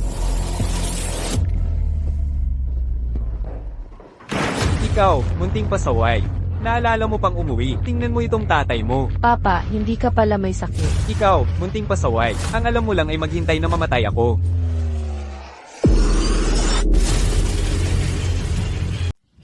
Hoy, ay naku. Sikat na sikat siya ngayon. Kaya naakit si Shen Yuan na maging ama niya. Huwag mo siyang papatayin. Sino si Shen Yuan? Si Shen Yuan ang tatay ko. Buhay pa ang ama mo. Ha? Nagmamadali ka namang humanap ng bagong tatay. Ay naku. Si Shen Yuan ang presidente ng Shenshai Group. Ang mall sa tapat ng bahay natin. Sa kanya lahat yon. Buti naman at may utak ka. Pinag-aral natin siya ng ilang taon. Kung kukunin siya, magbayad muna ng sustento.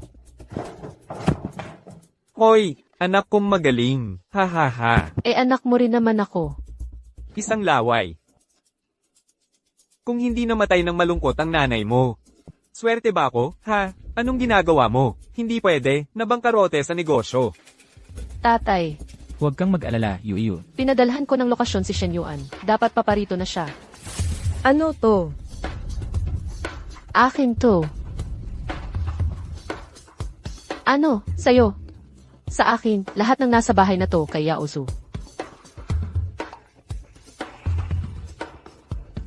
Nagpadala ng lokasyon ng Zoo family si Yuyu.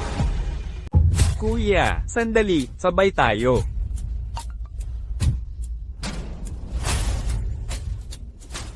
Noong una, inaapi mo na si Yuyu. Ngayon, gagamitin mo pa siya para mangutong. Shenye, alis na tayo. Sandali.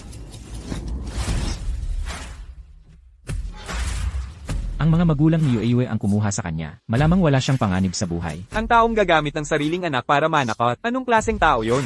Hindi ko hahayaang magduse si Yuio kahit kaunti.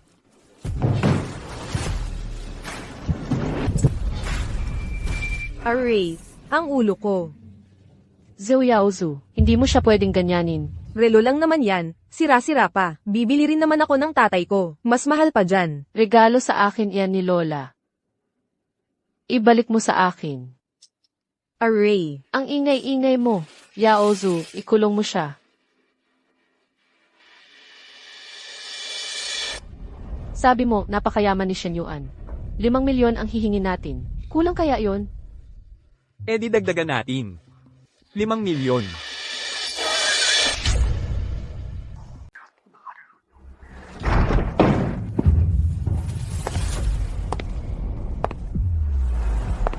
Sino kayo? Pumasok kayo nang walang paalam sa bahay.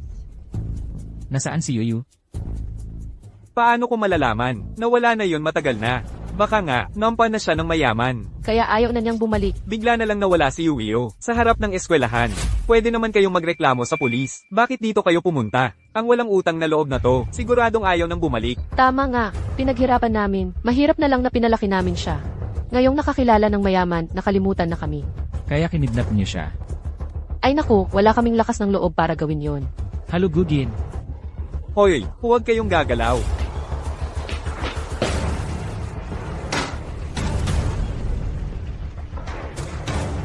Boss Shen, may problema ang aparador na ito.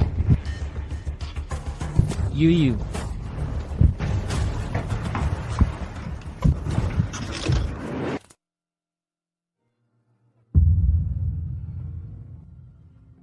Tatay,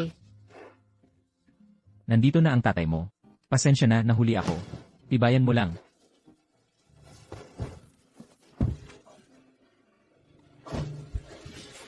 Ambulansya. Hoy, Boss Shen, hindi yun totoo. Mali lang ang pagkakaintindi. Mali lang ang pagkakaintindi. Gusto ko lang sana siyang pauwiin ng ilang araw. pero ayaw niya. Kaya, pinalis na lang namin sila. Duk, kumusta na ang kalagayan ng apo ko? Bakit hindi pa siya nagigising? Wala namang malaking problema. Nabigla lang siya, at madyay gising siya mamaya.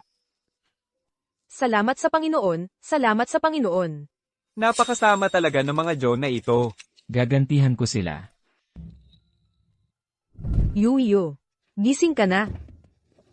Anak, saan ka pa ba masama ang pakiramdam? Tatay, huwag mo na silang hanapin. Grabe ang pang-aapi nila sa'yo. Hindi natin sila dapat palampasin ng basta-basta. Pero may utang na loob ako sa kanila sa pagpapalaki sa akin. Kalimutan na natin. CJ, ipinapangako ko sa'yo, anak. Kuya, palalampasin mo na lang ba ng ganito, ang mga Joe? Paano naman pwedeng mangyari yon? Kuya, Ano ang ibig mong sabihin? Nangako ako kay Yuyu na hindi ko sila gagambalain. Pero hindi ka naman nangako. Shenzong, pakiusap. Huwag mong saktan ang anak ko. Sa hinaharap, gagawin ko ang lahat ng gusto mo. Pakiusap, Shenzong, pakiusap. Mga magulang. Pakiusap, tumahimik, Ah, huwag kang mag-alala. Hindi kita sasaktan. Pero dahil ginambala ninyo si Yuio, paparusahan ko kayo ng kaparehong hirap.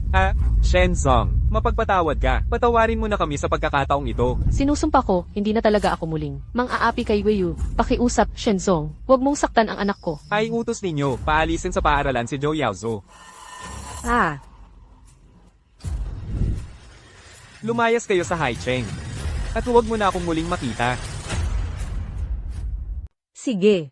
Ha ha ha, isinilang na ang kambal ni Shen Yun. Ligtas ang nanay at ang dalawang sanggol. Ngayon ay buwan na nila. Sabi niya, dadalhin daw niya ang dalawang bata para magpasalamat kay Yuyo. Yehey! Ang galing, may kapatid na si Weiyu. Yuyu, napag-usapan na natin ito. Hindi ka pa ganap na gumagaling. Huwag kang magpapagalagala. Pakiramdam ko, okay na ako. At gusto makita ni Weiyu ang kanyang mga kapatid. Yuyo. Hello, tita. Ito ba ang mga kapatid ko? Oo, ang cute, di ba? Ang cute. Kamukha nila ang tita. Yung nangyari noon, narinig ko na rin. Narinig ko na rin. Pumunta kami rito para magpasalamat kay Yuio. Wow, tatay. Ang daming laruan. Dahil regalo ito ng tiyuhin mo, tanggapin mo na. Salamat, tiyo. Oh, nga pala. Ito ang pinakabagong teknolohiya ng kumpanya namin.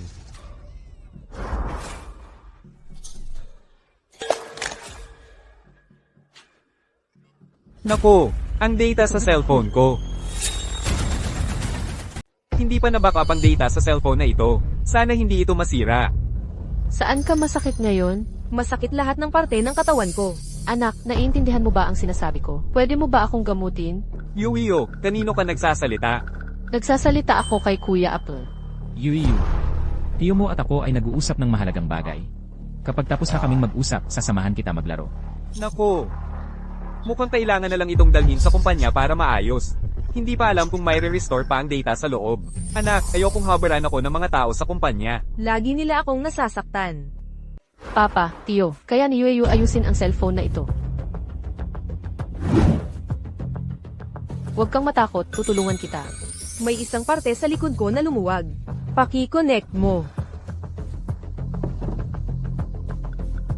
Oo, dito nga.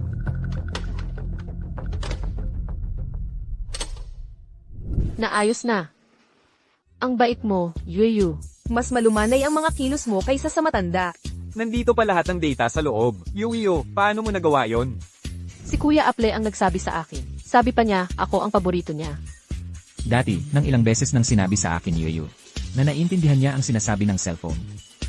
Baka sakali. Sa kumpanya ng tiyo mo, Yuio, marami pang ganitong cellphone. Madalas silang magkasakit. Gusto mo bang tulungan sila? Buisit, hindi ko mahanap ang bug. Kung hindi natin mahahanap ang bug at maayos ang programa, ang buong product launch ay maadelay. Nandito ang bug, hindi nyo ba nakikita? Sige na, sige na. Hindi naman nila tayo naiintindihan. Saan mo sinasabi? Sa ika-negatibo isa 0 linya sa dilaw na code. Sino ang nagsalita sa akin? Ito, yung batang babae sa harap mo. Tito, nandito ang bug. Hoy bata, huwag kang magsalita ng ganyan. Marunong ka bang bumasa? Huwag kang magtanong ng ganyan karami. Bilisan mo, i-check mo yung linya na sinasabi niya. Ayun. Nandito nga.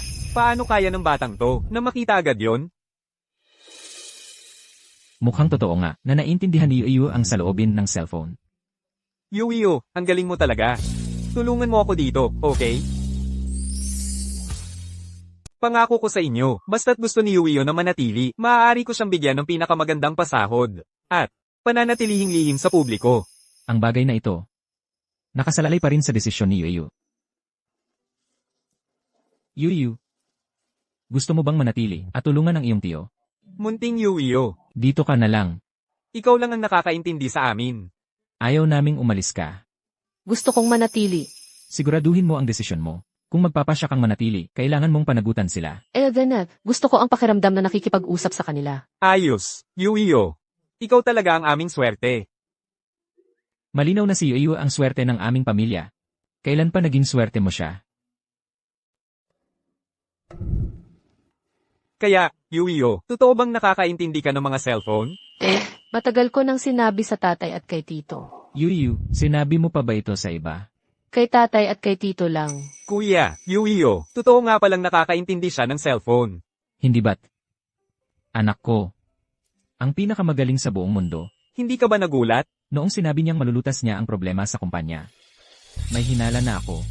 Pero, talento itong hindi pangkaraniwan. Inimbita pa siya ni Cheng Jia sa bagong proyekto. Nag-aalala ako para kay Yuyo. Pinahahalagahan lang ni Cheng Jai ang talento. Ngunit ang kaligtasan ni Yu ang pinakamahalaga.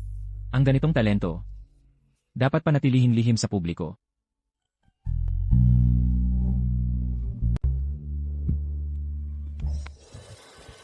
May problema sa ikasyam na linya, yung pulang bar. Hindi ko inakala Na balang araw, may makakaintindi sa utak ko. na makakaintindi sa bawat salita ko. Ay, ang galing talaga. Huwag kayong mag-alala. Mag-usap kayo ng maayos, nandito lang si Yu. Ayos, nalutas na ang pinakamalaking problema. At hindi lang yan, tumaas pa ang overall throughput. Kausap pala ni Yuyo ang makina. Siyang tunay na henyo, pero nag-aalala kami kapag nalaman ng publiko ang kakayahan ni Yuyo. Baka magkaroon ng problema. Ako na ang bahala sa pagiging discreet.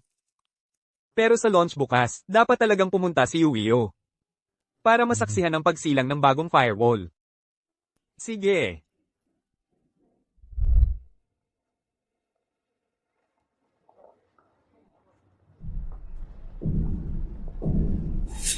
Ang laki ng magagawa ng Firewall mabilis sa na kanila, paglaban walang ng iba pang pala sa laban sa mundo ng zero-day data. attacks, Ang ransomware, extreme at iba architecture pang ay advanced nagbibigay na ng Hindi ko alam kung sinong transparency dalubhasa and ang architecture ginawa ay nila para sa nagbibigay ng insin. na may full second transparency level sa na encrypted resolution. pagkakasabi. May Ang imbitahan trusted pa raw na traffic ay espesyal na dumadaan sa tao na kasali intelligent sa offload. disenyo. Siguro yun na yung dalubhasa, ano man ang mangyari. Sa pagkakataong ito, dapat nating makipagtulungan ng taga-disenyo sa Link Group. Hula ko, ang taga-disenyo ay malamang isang matagumpay na tao. Ang mga bayani ay mahina sa magagandang babae. Baka pwedeng si Ziruo ang pumunta. Nanay, tatay, huwag kayong mag-alala. Ako na ang bahala sa lahat. Yu, magsisimula na ang launch event. Kinakabahan ka ba? Hindi, kapag kasama kita, tatay, hindi ako kinabahan. Pasok na tayo. Ang ibang tao, wala talagang delikadesa. Nagdala pa ng bata sa ganitong okasyon. Walang kwenta.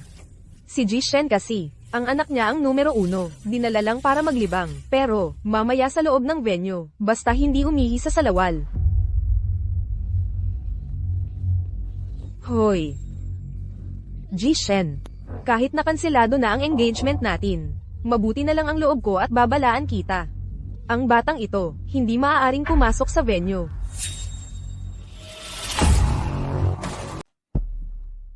Sir Shen, ito ay high-tech na product launch. Ayon sa mga alituntunin, ang mga hindi kabilang ay hindi maaaring pumasok. Tama naman ang sinabi ni Emeline. Ano ang gagawin ng bata sa product launch? Baka naman, dinala niya ang bata para makakita ng mundo. Si Yu ay anak ko. Hindi siya, hindi kabilang. Umalis ka dyan. Hoy, Sir Chen. Ang mga patakaran ay patakaran. Kung gusto mo, pabantayan muna siya, ng asawa ko.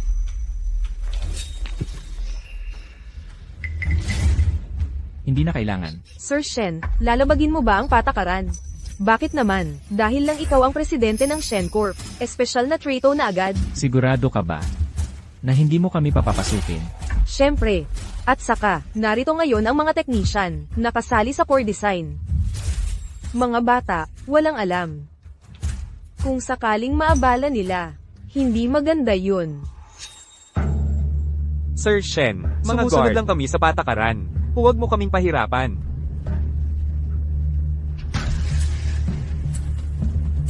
Cheng Jai, sa venue mo, hindi makapasok ang anak ko. Kung hindi kami welcome, hindi na kami sasali. Papa, nagkamali ba si Yuyu? Wala kang kasalanan, Yuyu. May mga tao lang na masyadong ignorante.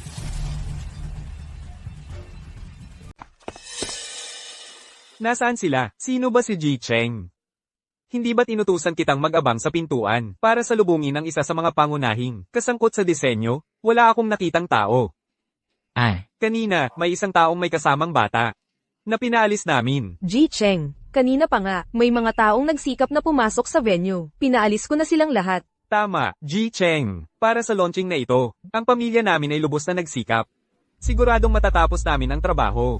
Sino ang pinaalis ninyo? Si Ji Shen at ang kanyang anak na babae. Hindi niyo po alam, si Ji Shen ay may kasamang bata at gustong pumasok sa venue. Kayong mga, ang pinaalis ninyo ay ang aking panauhing pandangal.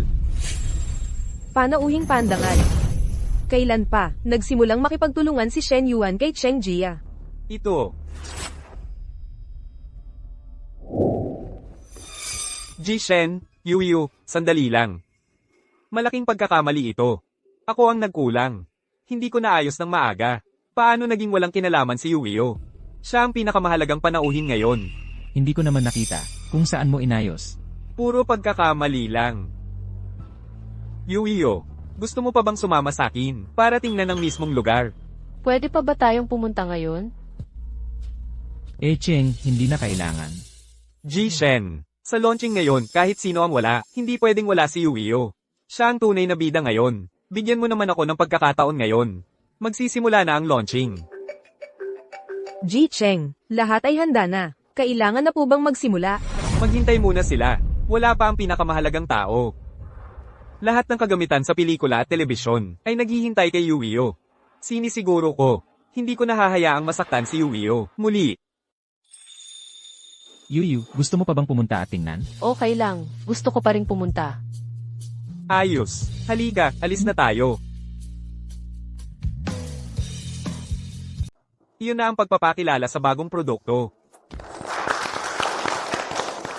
Naibunyag mo noon na, sa paglulunsad na ito, darating din ang designer ng core technology. Oo, narito na siya. Pwede ba naming makita ang mukha ng designer na ito? CIBILIZTIONTV. Ang pagkakakilanlan ng designer na ito ay hindi maaaring ibunyag. Sunod na tanong. Alam ko na. Ang anak kong babae ang pinakamagaling sa buong mundo. Tatay, nahihiya na ako. Matagal nang hindi nagpapakita ang designer na ito. Ano na ang gagawin natin? Tama. Kailangan pa nating makisama ng maayos sa kanya. Bago tayo magpatuloy sa susunod na hakbang.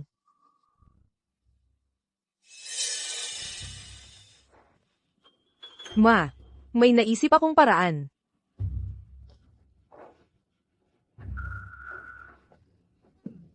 Ginoong Shen, akala ko hindi ka na darating. Ano nang pakialam mo? Pero nag-aalala ako. Ang core designer ay dahil sa batang ito, kaya ayaw magpakita. Ano nang kinalaman ni Yuyu? Sa ganitong importanteng okasyon, nagdala ka pa ng bata, tiyak na iniisip ng master, na maliit siya kaya hindi siya masaya. Binibining Lin. Ang core designer ng aming bagong produkto ay si Shen Yuyo, ang batang babae. Nako, isang batang babae pala. Paano ito posible? Mag-close up. Ito ay tiyak na headline news. Ginoong Cheng, anong klaseng biro ito? Niloloko mo ba kaming lahat? Paano mo maaaring gawing designer? Ang isang 7 taong gulang na bata. Mga ginang at ginoo, magpakahinahon. Alam kong nagulat kayong lahat, ngunit bigyan ninyo ako ng 3 minuto. Patutunayan ko ang lahat ng ito. Ito, ang tunay na record sa proseso ng pagde-develop. Si Yui ang nakakita ng butas, at siya rin ang nagturo kung saan ang problema. Kaya kung patunayan, noon, na-stop ang aming team sa isang butas ng 3 linggo. Isang pangungusap lang ni Yuyo ang nagpaliwanag sa amin. Tama, lahat ng butas na itinuro ni Yuyo ay tama. Kung wala siya, hindi namin maayos na maidaos ang press conference ngayon. Hindi ako naniniwala. Sa isang video lang, at sa salita-salita lang ng ilang tao, paano maniniwala ang mga tao? Ganito kagaling na firewall. Paano isasali sa disenyo ang isang batang? Walang alam? Bata, ganito na lang. Gagawa ako ng isang program dito mismo. Kung mahahanap mo ang butas nito, mawawala ng saysay ang mga paratang. Kaya ko. HMP. Ang yabang mo naman, baka mapilayan ka. Yabang ba o hindi? Malalaman natin mamaya.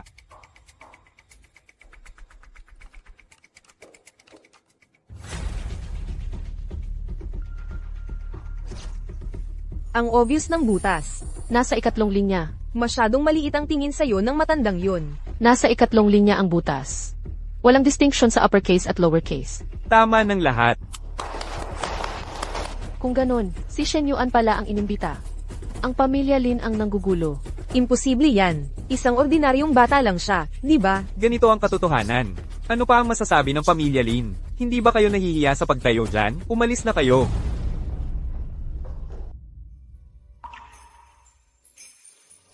Ano ang pangalan mo, bata? Nag-aaral ka na ba? Gusto mo bang mag-aral sa paaralan ni Lolo? Kumusta po, Lolo? Ako si Yu. Ginoong Shen. Ito po si Professor Liu mula sa Tsinghua University. Ginoong Shen. Pasensya na po sa nangyari kanina. Sana'y mapatawad ninyo ako. Professor Liu, hindi pa ako nakakapagpasalamat sa pagtulong niyo kay Yu. Pero, yung huli kong sinabi kanina, ay isang taimtim na imbitasyon. Ito, Ginoong Shen, Professor Liu, ay isang kilalang profesor sa Tsinghua. Napansin siya ni Professor Liu. Magiging napakaganda ng kinabukasan niya. Yuyo. Ako si Lolo Liu mula sa Tsinghua University. Gusto mo bang pumunta sa paaralan ng Lolo, para mag-aral pa ng tungkol sa mga computer at cellphone? Pwede ba akong pumunta? Siyempre naman, pwede. Pagpunta mo sa paaralan ng Lolo, makikilala mo rin ang maraming batang katulad mo. Tatay. Ako. Professor Liu, aminado ako na si Yu ay may espesyal na talino. Pero siya, bata pa lamang. Naiintindihan ko ang pag-aalala mo. Ang pagpunta ni Yuyo sa amin ay hindi pagkait sa kanya ng pagkabata. Ito ay para maibigay ang pinakaangkop na kapaligiran para sa kanyang paglaki.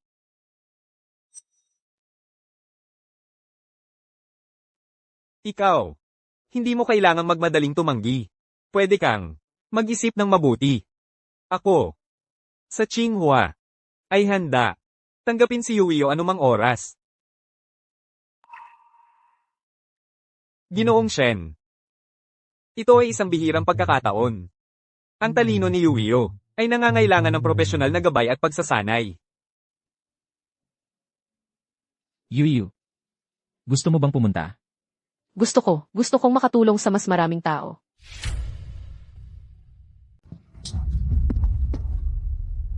Wala kang silbi. Puro kapahamakan ang dala mo.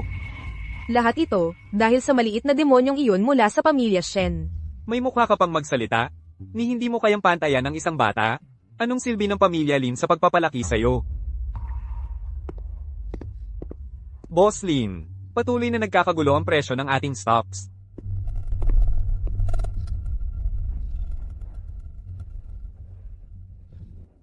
Sa puntong ito, mukhang wala na tayong choice kundi pumayag sa pamilya Leo sa pag-aasawa. Tatay. Ang lalaki mula sa pamilyang Liu, mahigit 50 taon na. May 3 pang anak mula sa mga naunang asawa. Ayaw ko. May karapatan ka pa bang tumanggi? Nasa bingit ng pagbagsak ang pamilya Lin ngayon. Ito na lang ang tanging paraan. Tanging ang pamilya Liu lang ang makakatulong para malampasan natin ang krisis na ito. Dahil bababae lang ako. Bakit hindi kailangang magsakripisyo sina kuya at second brother? Ang kasal. Sa simula ng susunod na buwan na. Ikaw, mag-ingat ka na lang. Lahat ito, dahil sa demonyong si Shen Yuyo. Gagawan ko ng paraan. Para magbayad siya ng dugo sa dugo. Binabati kita sa iyong opisyal na pagtanggap sa Ang Kingbei acceptance University letter ng Special anak ko, Youth Program. anong pakialam mo? Pamangkin Mangyaring ko rin yan. kumpletuhin ang enrollment Paano kung procedures. titingnan ko?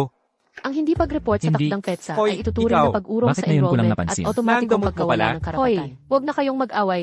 5 minuto bawat isa, okay na yan. Hindi pwede. Ako muna. Hay naku. Sige na, sige. Ang mga matatanda talaga, hindi sumusunod. Oh, nga pala. Yuyo, naalala mo pa ba si Song Yan?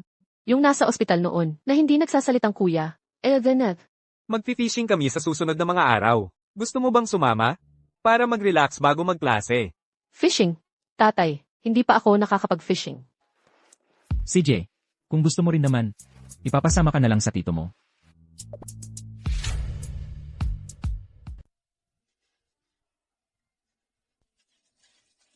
Yuyo, gumagalaw na yung pamingwit mo.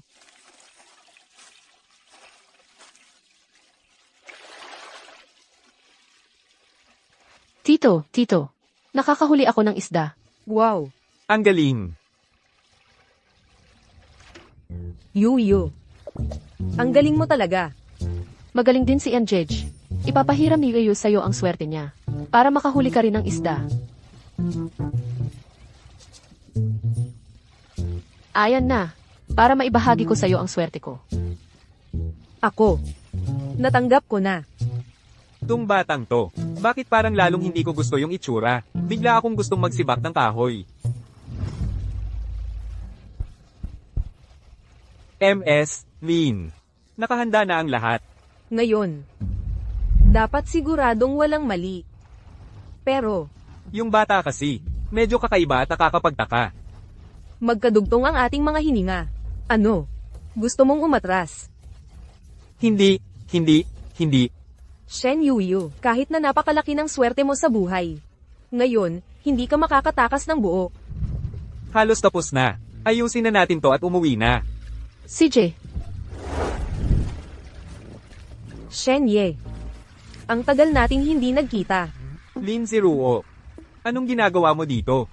Ano? Bawal ba akong maglakad-lakad dito sa park? Sige, maglakad ka lang ng dahan-dahan.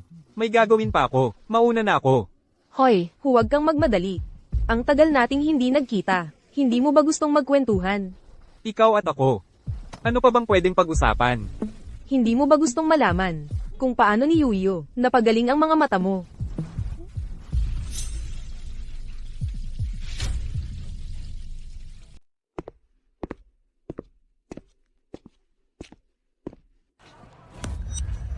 Kuya Driver. Bago ka ba rito?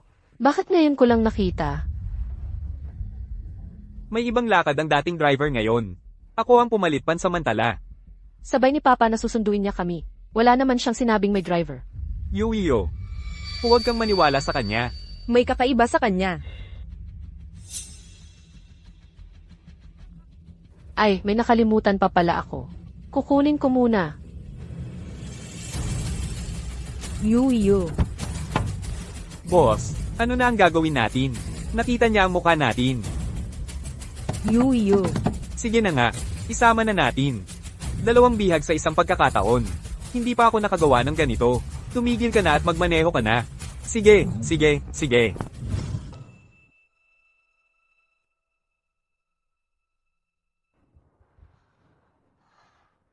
Aray, nadukot na naman ako. Makikita pa rin ako ni Papa. Tito, gutom na ako. Magutom ka. Pero sobrang gutom na talaga ako. Kung hindi mo ako pakakainin, magkukwento ako ng magkukwento. Basta, Sige na. eto. Tumahimik ka nga. Yuyo. HM. Hindi ka ba natatakot? Nanilason nila ito. Okay lang. Sabi ni Ate Gogo, okay lang. Tanga. Nagtataksil ang asawa niya. Nakapagtali pa siya ng tao. Pag kumita na tayo ng pera, pagtingin niya, tumakas na ang asawa niya. Tito, ano ibig sabihin ng nagtataksil? Hoy. Maliit ka pa, bata ka pa, alam mo pa yung nagtataksil.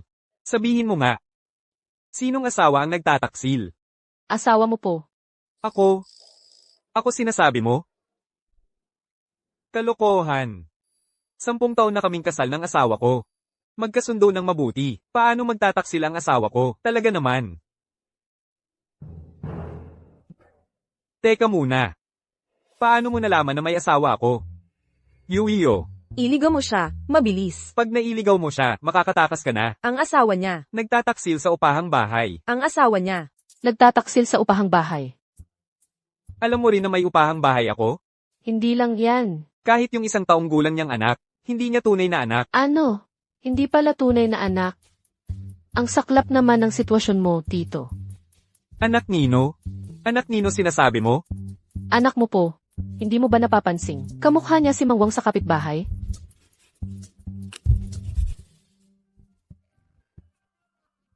Nakakagalit. Aayaw na ako. Nawala mo si Yuyo. Ano ba ang ibig mong sabihin? Ito kasi. Noong huli, nang sumama si Yuyo sa'yo, nabugbog siya. Ngayong sumama ulit siya sa'yo, nadukot naman siya. Nandoon din noon si Songyan. Nadukat din siya. Sana sumama na lang ako noon. 3 kaming dudukutin. May kasama pa. Ako. Ano ba ang kinakabahan ninyo? Nadukat lang naman siya, hindi naman pinatay. Wala yan. Sa amin kasi, ang hindi nauubusan ay pera. Ma, ano pong sinasabi niyo? Sa tingin ko, swerte si Yuyo. Tiyak na ligtas siya. Baka nga, magamot pa. Ang pagkawala ng boses ni Songyan. Pero, hindi pa natin alam kung sino-sino ba talaga ang mga kidnapper. Paano kung gawan nila ng masama ang dalawa? Paano kung mag-away-away silang dalawa? At gawan sila ng masama? Si Songyan ay nadukot. Aksidente lang yon. Pero ang pagdukot kay Yuyo, tiyak na planado yon. Ano man ang mangyari, kailangan ninyong iligtas si Yuyo. At ligtas na ibalik siya. Huwag kayong mag-alala. Alam ko na kung sino ang may gawa nito. Wala akong sasabihin. Pwede ka namang pumili na hindi magsalita. Pero hindi ko alam kung magkakaroon ka pa ng pagkakataong magsalita sa hinaharap.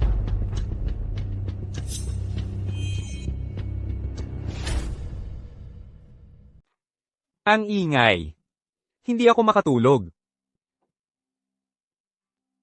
Gawa-gawa lang niya yon. Naniniwala ka naman. Ang bayad sa trabahong ito ay mas malaki kaysa sa dati. Kung ayaw mo.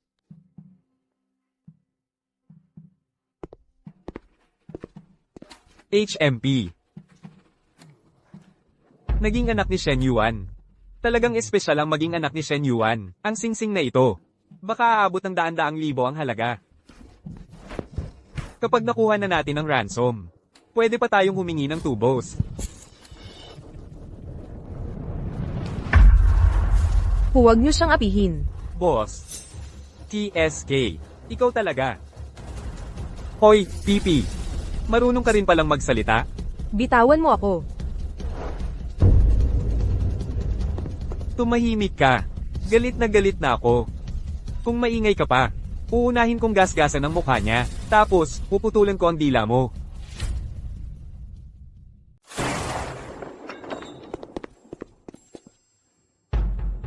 Pare, ang kakaiba naman ito. Yung, baka gusto mong. Ikaw na. Sige, ako na. TSK.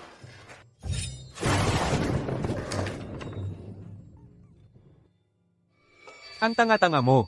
Isa na namang bahay ang nanakawan. Nandito ka pa, tinatakot mo ang babae. Hoy, Sir, baka gusto mong umuwi muna at tingnan ang nanay mo. ha? Tingnan para saan? Sinabi nito sa akin. Sabi nito, may urgent na kailangan ang nanay mo sa'yo. Sabi pa nito, may 2 lasing. Napupunta sa bahay niyo mamayang gabi para magnakaw. Sabi rin, kapag hindi binigay, mananakit sila. Ang sama-sama nila. Ha? Bilasin mo, may nangyari sa nanay ko. Mabuti na rin. Titingnan ko kung ano ang ginagawa ng babaeng yan sa bahay namin. Umalis na rin tayo.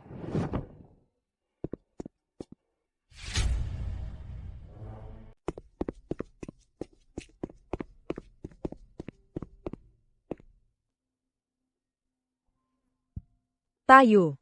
Nawawala kaya tayo? Kasi, hindi pa ako nakakadaan dito. Hindi.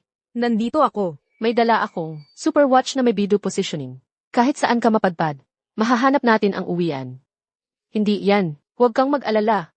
Siguradong maihahatid kita sa bahay. Tingnan mo, boss. Na-detect, 500 metro sa unahan. May cellphone signal. 70% ang lakas. Malamang galing sa mga nakatira sa paligid. Sundin ang direksyon na itinuturo ko. Bilis, yan. Ayon sa watch, may signal 500 metro sa unahan. Baka may makatulong sa atin. Para makainom na tayo agad ng ginawang silver ear fungus soup ni Lola.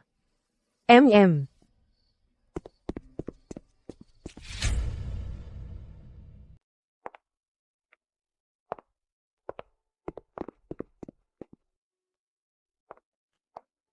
Anak, nandito ka na.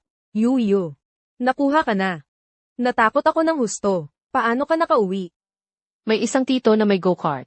Sila ang naghatid sa amin pa uwi. Ang laki ng sasakyang iyon, at ang bilis tumakbo. Go-kart. Saan galing ang go-kart dito sa probinsya? Anong go-kart? Tractor iyon. Anak, nakakapagsalita ka na. Ha? At ang linaw-linaw pa ng pagsasalita. Evenet. Nanay. Yuyo. Ikaw talaga ang malaking biyaya ng pamilya namin. Ikaw ang nakapagpasalita kay Ayan. Napagkasunduan na namin, na si Ayan at Yuyo ay maging magkapatid sa labas. Para sa hinaharap, may magtutulungan kayo. Ha? Ayoko, wag maging kapatid ko si Yuyo. Pwede rin naman akong maging ate mo. Ako ang bahala sa'yo sa hinaharap. Sino mang mang-api sa'yo, ako ang sasalo para sa'yo. Sige. Kuya, naayos na ang mga kidnapper at ang pamilya Lin. Ang ebidensya ng pagnanakaw ng pondo ng pamilya Lin ay naisumite na sa Paiskalya. Aminado na rin ang mga kidnapper na si Lin Ziruo ang nag-utos. Mula ngayon, wala nang mga api kay Yuio. Engan. Magaling. Paayusin ng legal department ang mga dokumento. Ilipat ang kalahati ng aking mga ari-arian. Kalahati. Sa pangalan ni Yuyu. Ilagay sa kanyang trust fund. Handa na ang mga dokumento, inihanda na ng assistant ko. Ang shares ko, ibibigay ko rin ng kalahati kay Yuio. Ang aming good luck charm ng pamilya Shen. Dapat talagang ingatan. Yuan, tigilan na ang usapang trabaho. Halika na, magpicture na tayo. Sige, Yuyo, umupo ka sa tabi ni Lola. Mag-family picture tayo. okay, handa na kayo. Cheese! Gusto ko rin ng picture ni Yuyu, para makita ko siya araw-araw. Sige, kung gusto ng apo kong mahal, edi kukunan natin. Cheese!